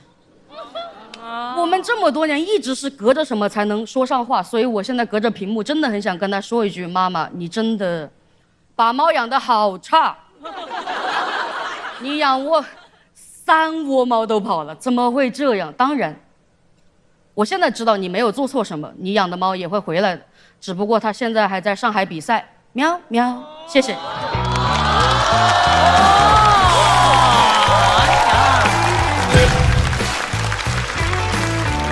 喵喵，来，抓紧最后的投票时间，倒计时开始。再次掌声送给阿修，谢谢。阿修第1轮讲的是追星，第2轮讲的是动漫，然后这一轮开始讲爱猫。你是怎么设计自己比赛的内容节奏？内容节奏，因为这就是我人生重要的构成部分。我其实想都讲，因为我在外面找爱很多年了，我有太多爱好了。你希望能够在整个的比赛里面，让每一个阶段都能够说到一个你喜欢的东西。对，而且其实我这一期有点把我前2期的内容归因了，因为我发现这些共同的原因都是因为我小时候，没怎么在家里待着，就是过早的就意识到，然后出去去加入更权威的圈子，就是从小就这样啊。我也猫毛过敏，但是我就坚持养我的猫。对，就一边撸一边打喷嚏流眼泪啊。我就觉得阿修太厉害了，就是你又好笑吧，然后你那个说到那一句的时候，我一下我又受不了了。你说妈妈你好阴险哦，听着是说你妈妈，其实你是那种爱，你愿意用你的这种方式去表达。对，我真的理解他，我终于理解他了。因为我们家也养小狗，我太太老把我们家狗放在我们家最舒服那个沙发上边，她每天站在沙发上边。然后现在呢，是我们家狗坐沙发，我坐地上，我坐在地上，因为我一上沙发上一坐，他就汪，然后我就赶紧在底下这么坐着，然后我们俩一块看电视，挺好玩的。对，慈父多败儿。对，反正就是我不知道，就是因为小狗小猫有一个特别好玩的点，就是说人吧，就是老感觉他特别不让你看见他脆弱的一面，就是说他老防着，他说我哪儿弱不能让你看见。对，猫跟狗的爱是在于他先把他最脆弱的肚皮给你展现给你，因为那个地儿就是最脆弱的地方。可是你可感觉一个生物居然会这么毫无保留的把它最脆弱的地方让你看，然后你那一瞬间你就会觉得哇好爱它呀，然后你就想挠它，然后所以那种爱我觉得就是特别的也是很深的。是的，特别能理解你。我觉得阿修的3个故事加在一起，他特别不 OOC， 就是让我觉得完全就是他自己这个人会去做的事情。所以他这3个故事就是跟阿修这个人他非常的统一，而且我就觉得就是还是像他说的一样，他们有共同性，就是简单，然后直接，然后相信爱，然后相信简单的爱。我觉得这一切特别打动我，所以我觉得他通过3个故事把自己这个人物介绍得非常清楚，感觉给了一个非常详细的一个从里到外的一张名片，所以我觉得非常喜欢这3个故事。3个阶段下来之后，阿修越来越完整，对，非常完整，所以我觉得很棒。OOC 是什么意思啊？就是没事，有什么原因？就是跳脱出角色外 ，out of character。哦 ，out of character， 哦，跟你的性格非常不吻合的那个事情。明白了，好嘞。OOC 如果直接说的话，其实就是脱口秀演员在舞台上可能最追求那个人段合一啊。我觉得可能。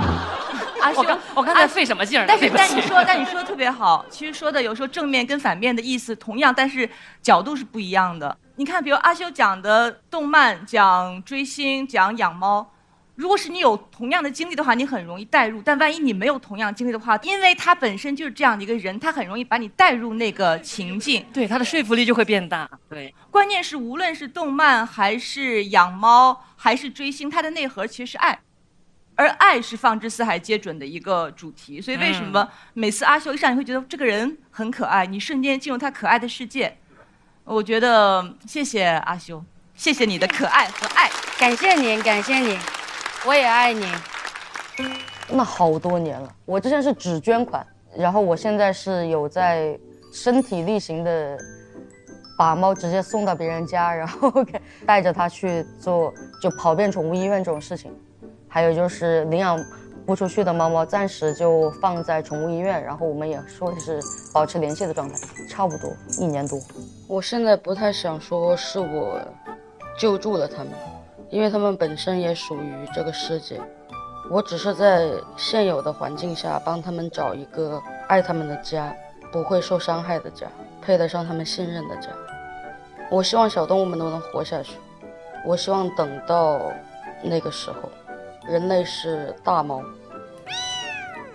所以越来越完整的阿修在每一轮通过自己的兴趣，通过自己的爱好，让大家看到整个的囫囵个的一个阿修。来，阿修的表演结束之后，我们来看一下他得到的票数是。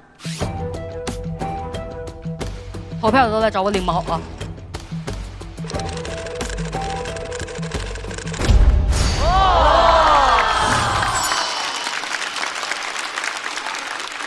来，掌声送给阿修。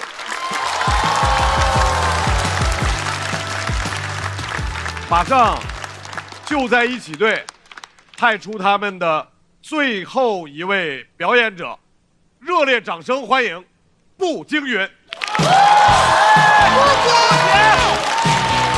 太像企业家了，这两个。哎，现场的朋友们，你们好吗？好。辛苦大家，辛苦大家。今年比赛确实感觉到自己老了。前几期录制来现场，能感觉到讲大学题材的观众很有共鸣。我想这是比赛啊，我也得讲点大学的事儿了。回去就想不起来了。我现在唯一能想到跟大学有关的就是谈恋爱。跟我老公从大学到现在17年了，感情一直都很好。哎，这10几年啊，我不敢说琴瑟和鸣，那也是渐渐变淡。我以前只要听人说谁的家庭被拆散了，我都不想听完。我说经不起诱惑吧，家就那么容易被拆呀？前2天见了个人，我跟你说非常容易。有一天我朋友组了个局让去吃饭，到饭桌上都是熟人，大家聊起婚姻的时候就说现在啊，真不是不找，就遇不到合适的。我说对，那就得珍惜嘛。吃着吃着，有个朋友接了个电话，说他有个哥们儿在楼下，想上来跟大家坐一坐。等推开包间的那一瞬间，说实话，长这么大了，见过的帅哥也不少了啊，但这种直接帅到我前额叶的罕见。哎，那个朋友还说哦，来，那赶紧坐吧，啊，那坐布姐旁边吧。干嘛呀？坐我旁边？你看这种朋友真是没眼色。坐对面看起来更方便呀。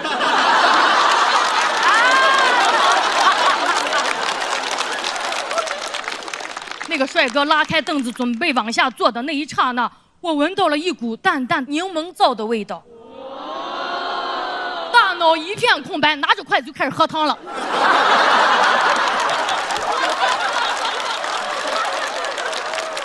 哎，帅哥情商很高，很会那种破冰的话术，上来就是布姐，我特别喜欢你，成天看你跟姐夫发的那些视频可有意思了。哎呦，您跟姐夫感情真好。我脱口而出，我说：“哎，一般吧。”说完之后，饭桌上安静了3秒，全部开始爆笑，大家都觉得我是想出梗，只有我说完心里咯噔一下，我说：“为啥要这么说？我该不会是想出洋相了吧？”脑子很乱。过了一会儿，他说：“布姐，喜欢你这么久，还一直没机会去线下看你演出。”我赶紧就接话，我说：“哎呀，来嘛，剧场就在西安，你随时来。”他说了一句话，他说：“哎呦，看不上你，从去年开始就一直在外面演专场了。”他紧接着就补了一句：“哎，你上周不还在青岛呢吗？”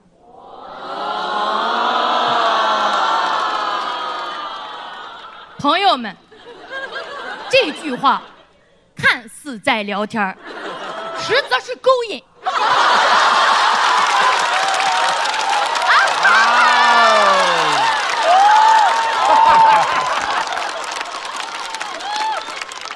就这么说吧，我妈都不知道我上周在哪。后来跟他越聊越不对劲，这个人真的喜欢脱口秀，他听了我所有参与的播客。完了，遇上懂我的了。他甚至说，虽然你专场叫母老虎，但其实能感觉到你是个很温柔的人。我没心动啊，不可能，我的心是不会动的，只是我的运动手表突然变红了。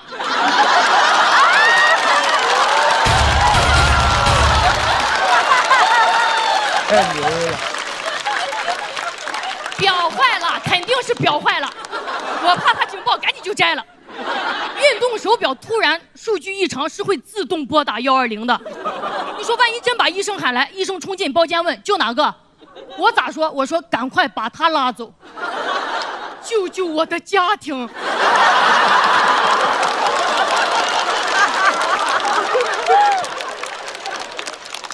这人啊，想象力太丰富也不是啥好事儿。那天晚上他们坐那儿聊什么大环境机器人的时候，我脑子的画面是我老公跟弟弟已经打起来了，这是十分错误的想法。我得去冷静一下了。我去洗手间，站在那个镜子前，我想到以前我看过纪录片里有一句话，我印象特别深刻，说人啊，最容易在灯红酒绿下迷失自我，在推杯换盏中想换老公。后半句我编的，反正就那么个意思啊。我想不能再聊了，万一在外面聊出私生子，不真成那种企业家了吗？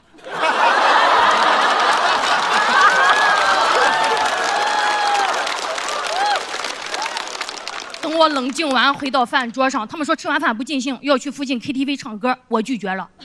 KTV， 哼，那种昏暗的灯光，暧昧的气氛，一个大帅哥坐我旁边，那我不得一展歌喉啊！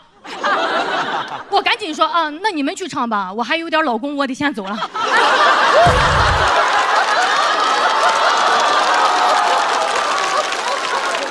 还有点老公。弟弟居然还不收手，对着我一脸遗憾的啊，你不去了？那下次你回来演出，我一定去捧场。我说你直接来就行。他说可是我还没你的联系方式。我大脑飞速旋转，赶紧指旁边的人，我说他有，下次你们一起来，大家都来看啊！我冲出包间，在过道就长出一口气，哇，悬崖勒马挺难受啊！什么悬崖勒马的人自控力强？我不相信，人到悬崖边了，就只是为了练勒马。练勒马，练勒马。赶紧打车回家，一路上情绪都很复杂，遗憾、委屈、愤怒，我都不知道在愤怒啥。明明我老公啥都没做，我就觉得他亏欠我了。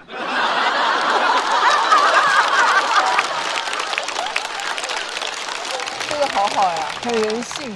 我说我是不是太敏感了？加个微信怎么了？多跟年轻的观众聊一聊，也知道大家喜欢啥，有利于创作嘛。但转念一想，幸亏没加微信就没后续了。一旦加上，真聊上头，那就要给老公泼脏水了。可能最后就会骗弟弟，跟姐夫是家里介绍的，没啥感情。哼，想到这儿，车上还放起了一首《梦醒时分》。你说你犯了不该犯的错，心中满是悔恨。我说师傅，麻烦关了吧，怎么有点晕歌呀？坐车上一直就翻看着我手机里的相册，看着我俩恋爱时候的照片，想起了一句又渣又点的话，说后来遇上的人啊，都有你当初的模样。别说，刚那弟弟跟杰夫年轻是真像呀！哇，我果真是个痴情的笨女人。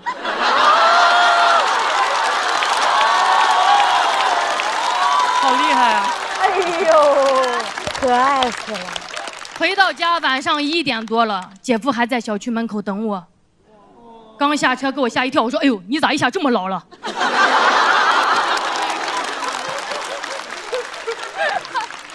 哎，我一天忙都没注意，你现在眼袋这么大呀？抽空去把眼袋割了吧啊！他说你咋了？他不知道为啥我出去吃了个饭，回家就要割他眼袋。天上的雨越下越大，我俩撑着一把坏了的伞往家里走。他把折了的那块转到自己头上，肩膀都湿透了，就这都不舍得买一把好伞。路上我就问他：“你知道我上周在哪演出的吗？”他说不知道。看，我就说你一天不关心我。他说但我都是记你几号回来，我得去接你。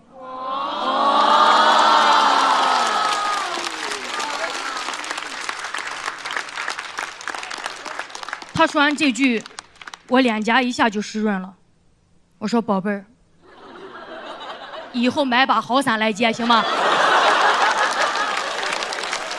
他说不用，这个能修好。但他还是愿意为我改变的。那天晚上回家的时候洗漱，我透过门缝看见他在偷偷的抹眼霜，用我的洗面奶。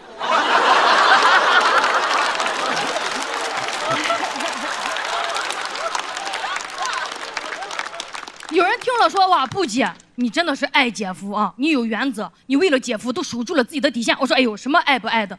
但我感觉人还是得搞事业啊！不搞事业，怎么能经历这种诱惑？哎，不抵御诱惑，怎么能只做到基本的程度就被夸赞了？”谢谢你们，我是不觉，谢谢大家。好，真好，太好了。太牛了！好的，好的，好的，他得是不觉啊，酣畅淋漓。哎呀，舒服了，舒服了。不觉，谢谢，谢谢，辛苦大家，辛苦大家。来，各位手中的投票器 OK 键确认还是有效票数？200。来，投票倒计时。200。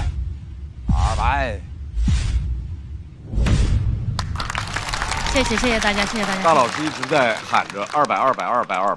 来，大老师，绝对的冠军！我这得让瞿颖姐爱到已经不能爱，太爱了。太好了，我这听得我笑的我，但是我又为你们的这个爱情，你说你都那么多胡思乱想的想法在脑子里面，你越想到你怎么这个那个的，你回家，你老公撑着伞那儿，我又不行了。我为你们之间的这个感情，我就好感动。我觉得你真的是一个痴情的笨女人。痴情的笨女人，又强大又可爱，你又有很强的一面，反正你充满了能量，又有那种很女人的一面。我觉得你真的是一个女人都会想成为你这样的人的女人。谢谢曲莹姐。曲莹姐是个特别好的嘉宾，能够做到几乎从头哭到尾。我也笑好吗？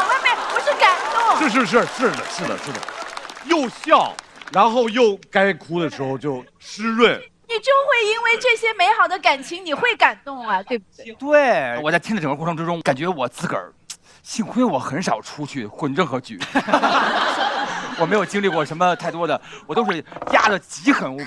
然后那个，但是我们压得极狠无比，从来没有过任何想法。我在说什么？我不要说我自个儿这件事。然后对，不是只要你也不出去啊，就是对，就是不能出去啊，对，因为我的眼睛只属于我的太太。然后这样。No， 不要说这些。但是我觉得，就是您说的这个话题啊，就尤其我们这个行业里头啊，是一个禁忌，就是很难说，因为你都已经结婚了，然后居然敢说这样一个就是大错，不要来，就是那种感觉，对。但是您处理的极其好。那是一个感觉所有人都会往这边想，或者怎么样都能理解，但是同时又如此的可爱且巧妙，大师级别。谢谢张老师，谢谢。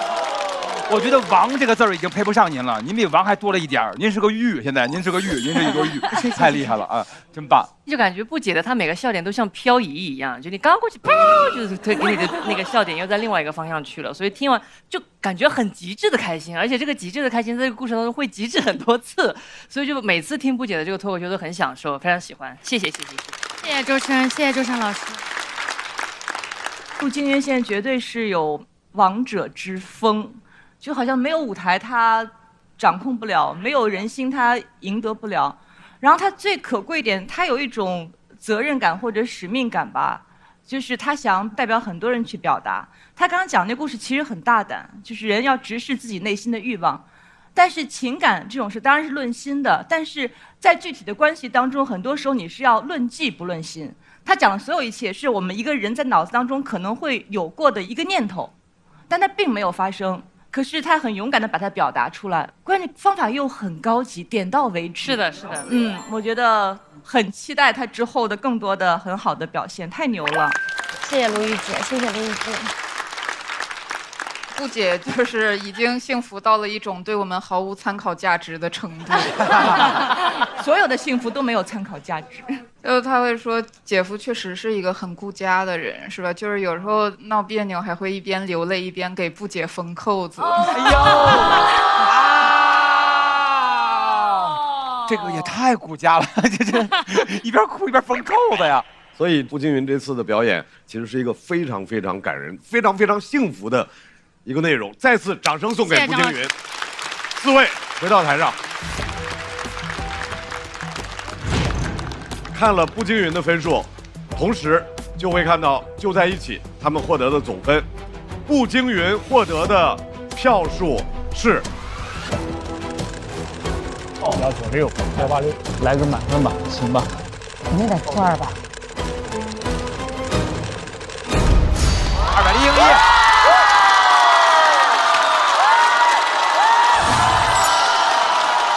步惊云，步惊云。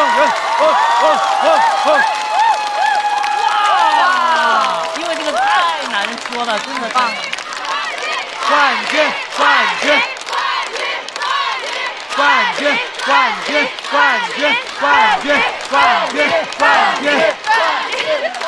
在这组表演结束之后，一共完成了4组，而步惊云获得了目前为止最高票数，绝对的。但是因为就在一起的总票数没能超过其他的2组，所以全组需要进入到待定区。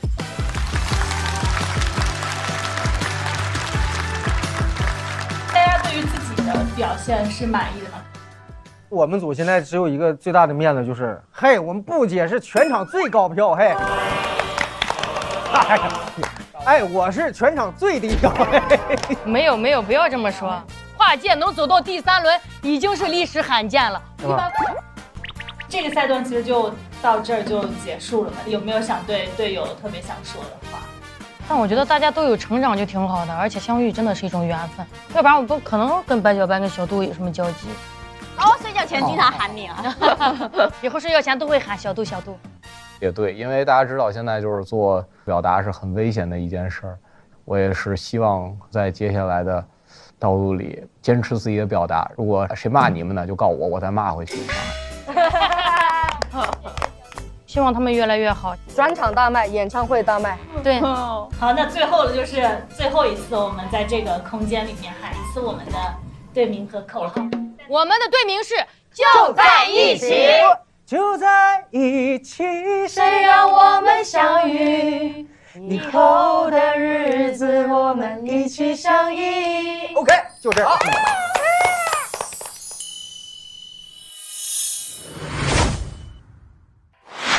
马上要上场的这支小队，他们的名字叫托友8大怪，各有各的怪，5个人能有8怪。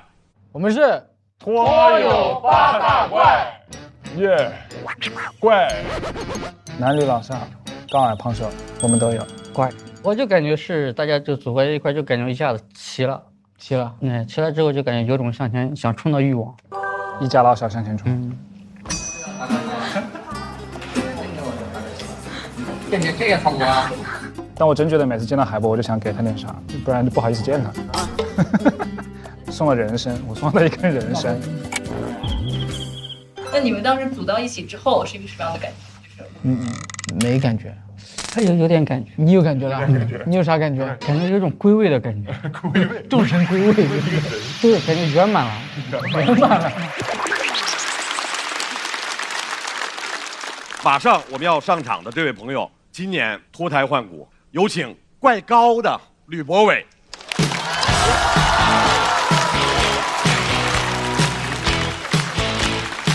孙熙。其实我们录2个月了，我一直在偷偷的跟陈火腿学穿搭。来看一下票数是，掌声送给吕博伟，孙熙回到自己的队伍。这也太惨了，这个分儿。下面的这位演员，还是来自长沙的笑马俱乐部，他是一个重心怪稳的演员，掌声欢迎陈火腿。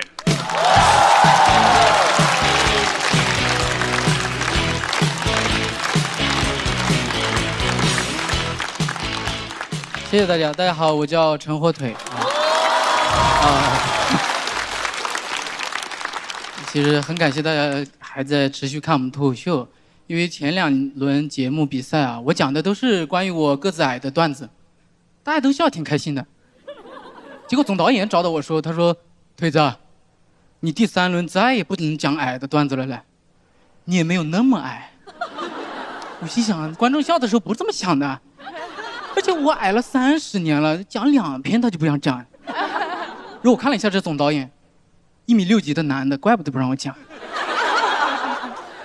陈露去年2篇都没让我讲，我就讲。没办法，不是我想讲，你给我一个175的身高，我这辈子都不会碰脱口秀。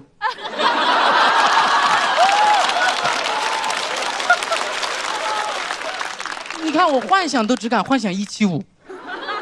这是个 M 码的梦想，所以不是我刻意去提，是这么多年的身高自卑啊，它已经变成了我看这个世界的一个水印，就是我会下意识的从周遭的一切里看到对矮的讽刺，因为后面总导演还跟我说了一些话，他说你可以讲一下原生家庭啊、亲密关系啊、社交矛盾啊，诸如此类的。他讲了这么多，我只听到一个，你可以讲一下诸如此类的。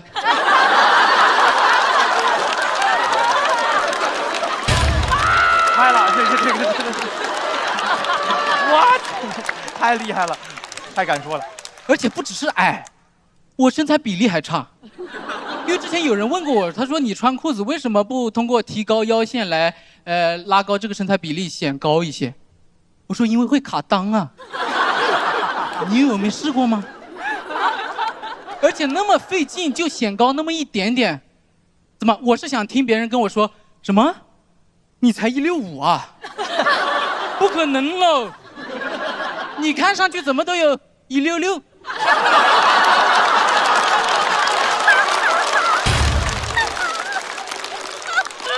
所以我是一个特别在意形象管理的人，因为我的形象一向不太服管，啊，就是说白了，其实就是底子差。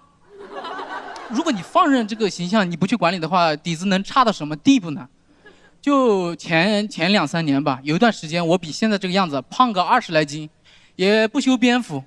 然后有一天，哈哈曹突然找到我跟我说，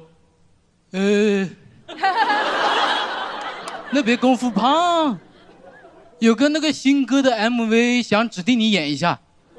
我说这么好，为什么指定我演？他说那边就说要找个矬的。矬的，我第一次都没听清，我听成了就要找个活的。我说不要死人是什么标准？活的，然后他马上纠正我，他说矬的嘞兄弟，矬的，吃我矬，矮穷矬的矬。我说啊，矬的，听清了。不然他一直在那讲，声音好大，我都怕别人听见。我说矬的是吧？哦，你别说，哥们儿现在这个样子是有点矬，演也可以去演一下。我虽然嘴上这么说，我心里完全不这么想。我心里想着他赶紧给我打圆场，我在等他说开玩笑的嘞，演个配角。没有，他直接对着手机那边说，矬的找到了啊。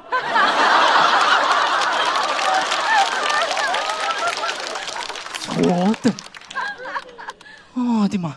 我第一次发现底子差这个说法好听多了。而且你知道矬和丑还不一样，因为丑的人不一定矬，但矬的吧，你自己想吧。就矬，它是一种很 low 的气质，你没有办法用具体的形容词说矬是什么样。但是你看到一个矬的人，你说哦，对，就他这样，没有办法。而且一个 MV， 我说为什么要找矬的？然后他就告诉我说，这个 MV 的故事主线啊，就是说功夫胖，作为男主角，他在一个歌舞厅对一个大美女一见钟情，功夫胖在里面要演个帅哥，问题是他又没有那么帅，那怎么办嘞？就叫一个人站在他旁边。我知道这个剧情之后，我一点都不想去，因为你莫名其妙被人告诉你说你是矬的，就已经很冒犯了，而且这个人还是哈哈曹。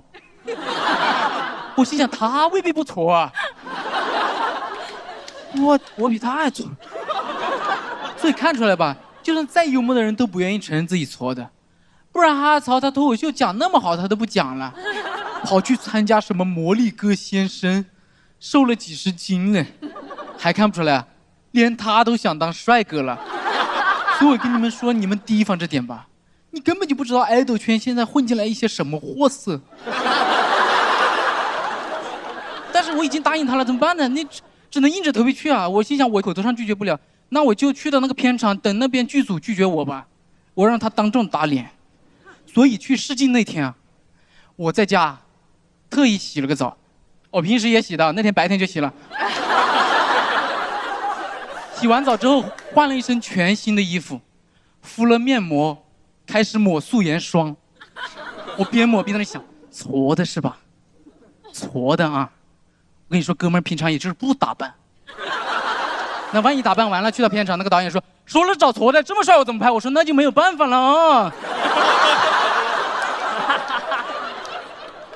我光那个头发抓发胶就抓了半个小时，然后下楼上了哈曹的车，他什么都没看出来。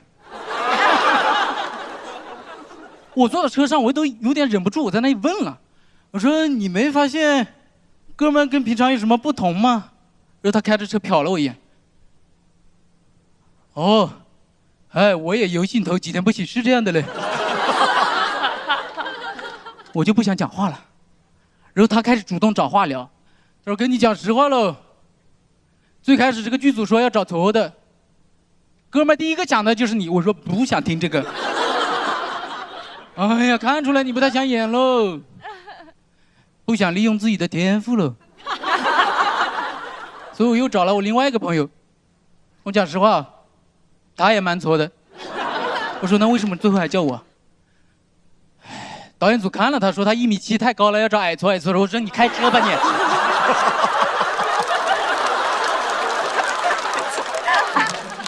感觉他就是故意的。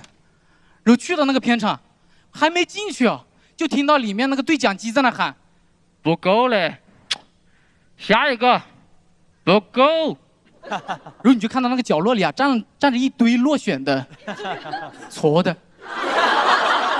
我还特地过去打量了一下，我天，长这样都不行是吧？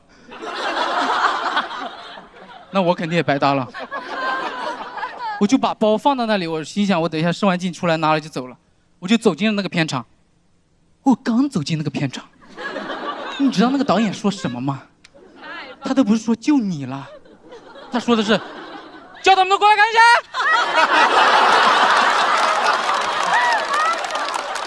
什么喊矬的？我刚那帮人全都跑进来看，还一副甘拜下风的样子嘞。要长成这样是吧？哎，那我们是有点眉清目秀了。我他妈给我羞愧的，我只想赶快离开。结果我还没走，哈曹又补了一句：“就这，他还是化过妆的。”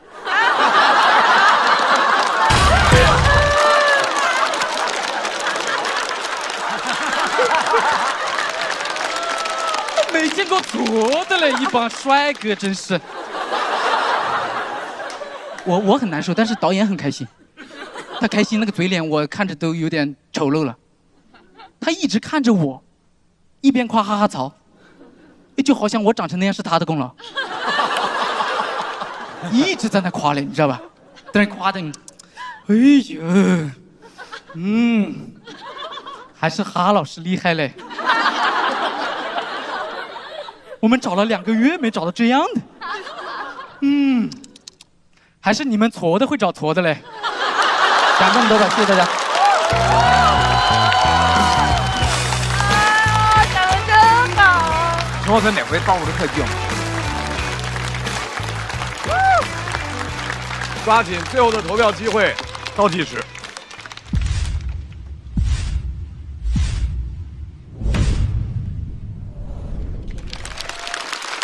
就是你刚才在提的，在内容里面专门提到你特别注意形象管理，是会去健身啊，就是你还是不能长胖，我这个底子差就更不能长胖了，就是你得还是保持身材管理，再加上洗澡，对。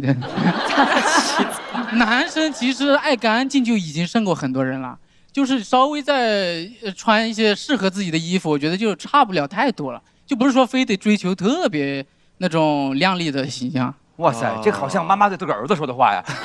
要求好低啊。挺好的呀，我觉得矬这个词儿过分了。你是没看那个 MV， 你去看一下你就知道了。因为喜剧人演员的审美不一定很好，但他的审丑能力，你看了你就知道。我其实一方面是一种抱怨，但另一方面我知道哈曹我们俩关系好，他在喜剧方面的那个认知，我知道他什么意思，所以当时我也是去演了，也挺开心的。只不过后面把它变成一套段子。哎，但是那个 MV 是什么样？就是说你也要跟着一块说唱吗？还是怎么样？那个内容就是我们在旁边衬托他，你就跟着要不对对，就是显得你不在状况，然后整个人。我甚至我感觉，哎呀，那个 MV 我妈妈看了都会生气的感觉。我儿子怎么这样了？就是看着我现在都不太敢看全。那个歌怎么唱？错错错是我的错，好错呀！我们一起错错错。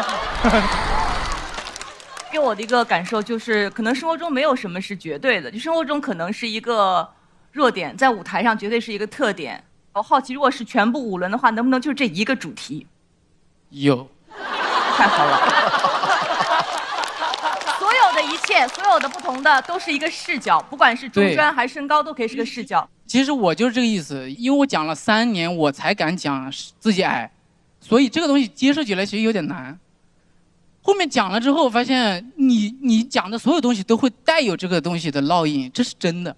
你整个成长过程中，你一直在困扰你的东西，它不可能完全摘干净的，我是这个意思。期待。来，再次掌声送给陈火腿，在这一轮的表演结束之后获得的票数是。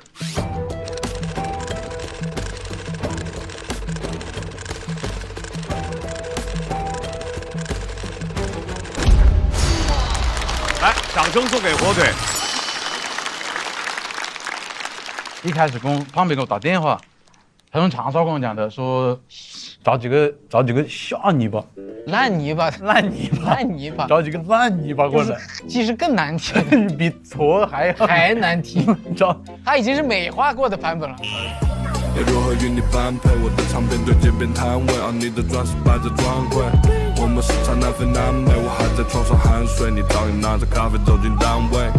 强烈推荐大家看一看那个功夫胖的菲菲。但是听完之后你心里还是会有，我的妈，这么挫吗？但是我也知道，演一下，玩一下。而且我觉得跟朋友一起创造一点没有过的人生体验，这个是很宝贵的事情。你不是说你一定要时时刻刻你自己在那顾自己体面，大家都知道，而且也找不到更挫的了。马上要上场的这位朋友，人到中年，但是呢，说话还淡淡的。加油加油！让我们掌声有请怪老的海波。这次上完音综啊，收获确实很大。以前呀，一直在等待着成为一个歌手，没想到这次靠等待，真成为了歌手。哎呀，整个人啊，瞬间就开朗了，充满了阳光。这感觉怎么说呢？就像每桶都有约一颗阳光番茄在里面的茄皇，汤底浓郁，酸甜鲜美，番茄是个宝，茄皇错不了。果然还是得常回家看看，哪怕在外面没有当上魔力歌王，我也还有家里的茄皇。那一刻我就知道我们两个肯定能到白头。我是很享受这样一段粉红气泡的，然后很干净的这样一段感情。精神病经常就是以恋爱脑的形式出现的。天青色等烟雨，那么而我在等你。我当时脸就红了。你怎么都忘了你的来时路？就是有一些很邪门的梗，然后你想不到会这么出。这梗我亲自写的。快乐不整虚的，咱的评价都是真的。感谢帮我们发现好去处的大众点评冠名播出。番茄是个宝，茄皇错不了。感谢约一颗阳光番茄在里面的茄皇联合赞助播出。颜值饥渴，鲜满10分。感谢颜值下降但鲜味爆表的海天博颜特约赞助播出。一口畅爽，烧烤更有烟火气。本节目由可口可乐行业赞助播出。乳铁蛋白加乳脂球膜，助力宝宝体质双优。感谢真心守护宝宝成长的美蛋陈兰珍赞助播出。好网络就选中国移动。本节目由指定产品中国移动赞助播出。咔嚓咔嚓，一起脆翻天。本节目由美味酥脆、有料有趣的雀巢脆脆鲨赞助播出。托友全国巡演已经火热开启，打开效果小程序参与城市许愿，享优惠看演出。6月26日起，周5、周6中午12点正片更新，会员抢先看1周。周日中午12点段子加更，居然还有段子可以看。周1中午12点托友日记，大王洞的夏天围观合宿生活。周2中午12点托友好好玩公园看脱口秀演员的游戏时间。周4中午12点离场之后，杨海源和托友们慢慢聊。8月5日起，每周3中午12点遇见他们。第2季圆桌又开，鲁豫和更耀眼的他们。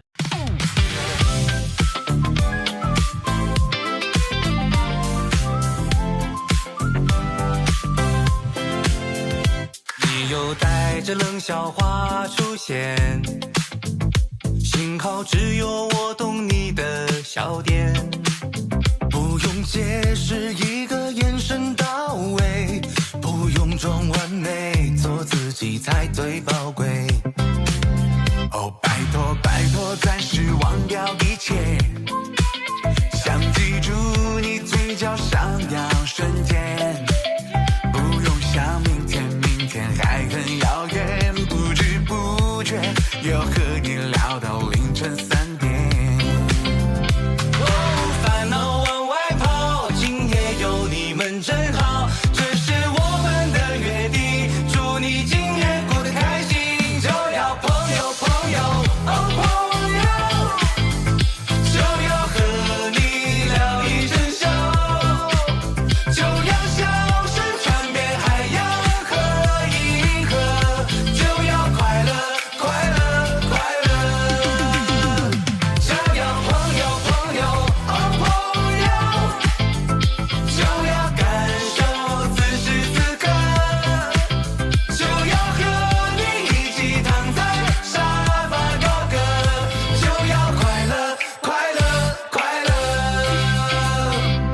更多节目精彩资讯尽在新浪娱乐微博综艺、新浪综艺。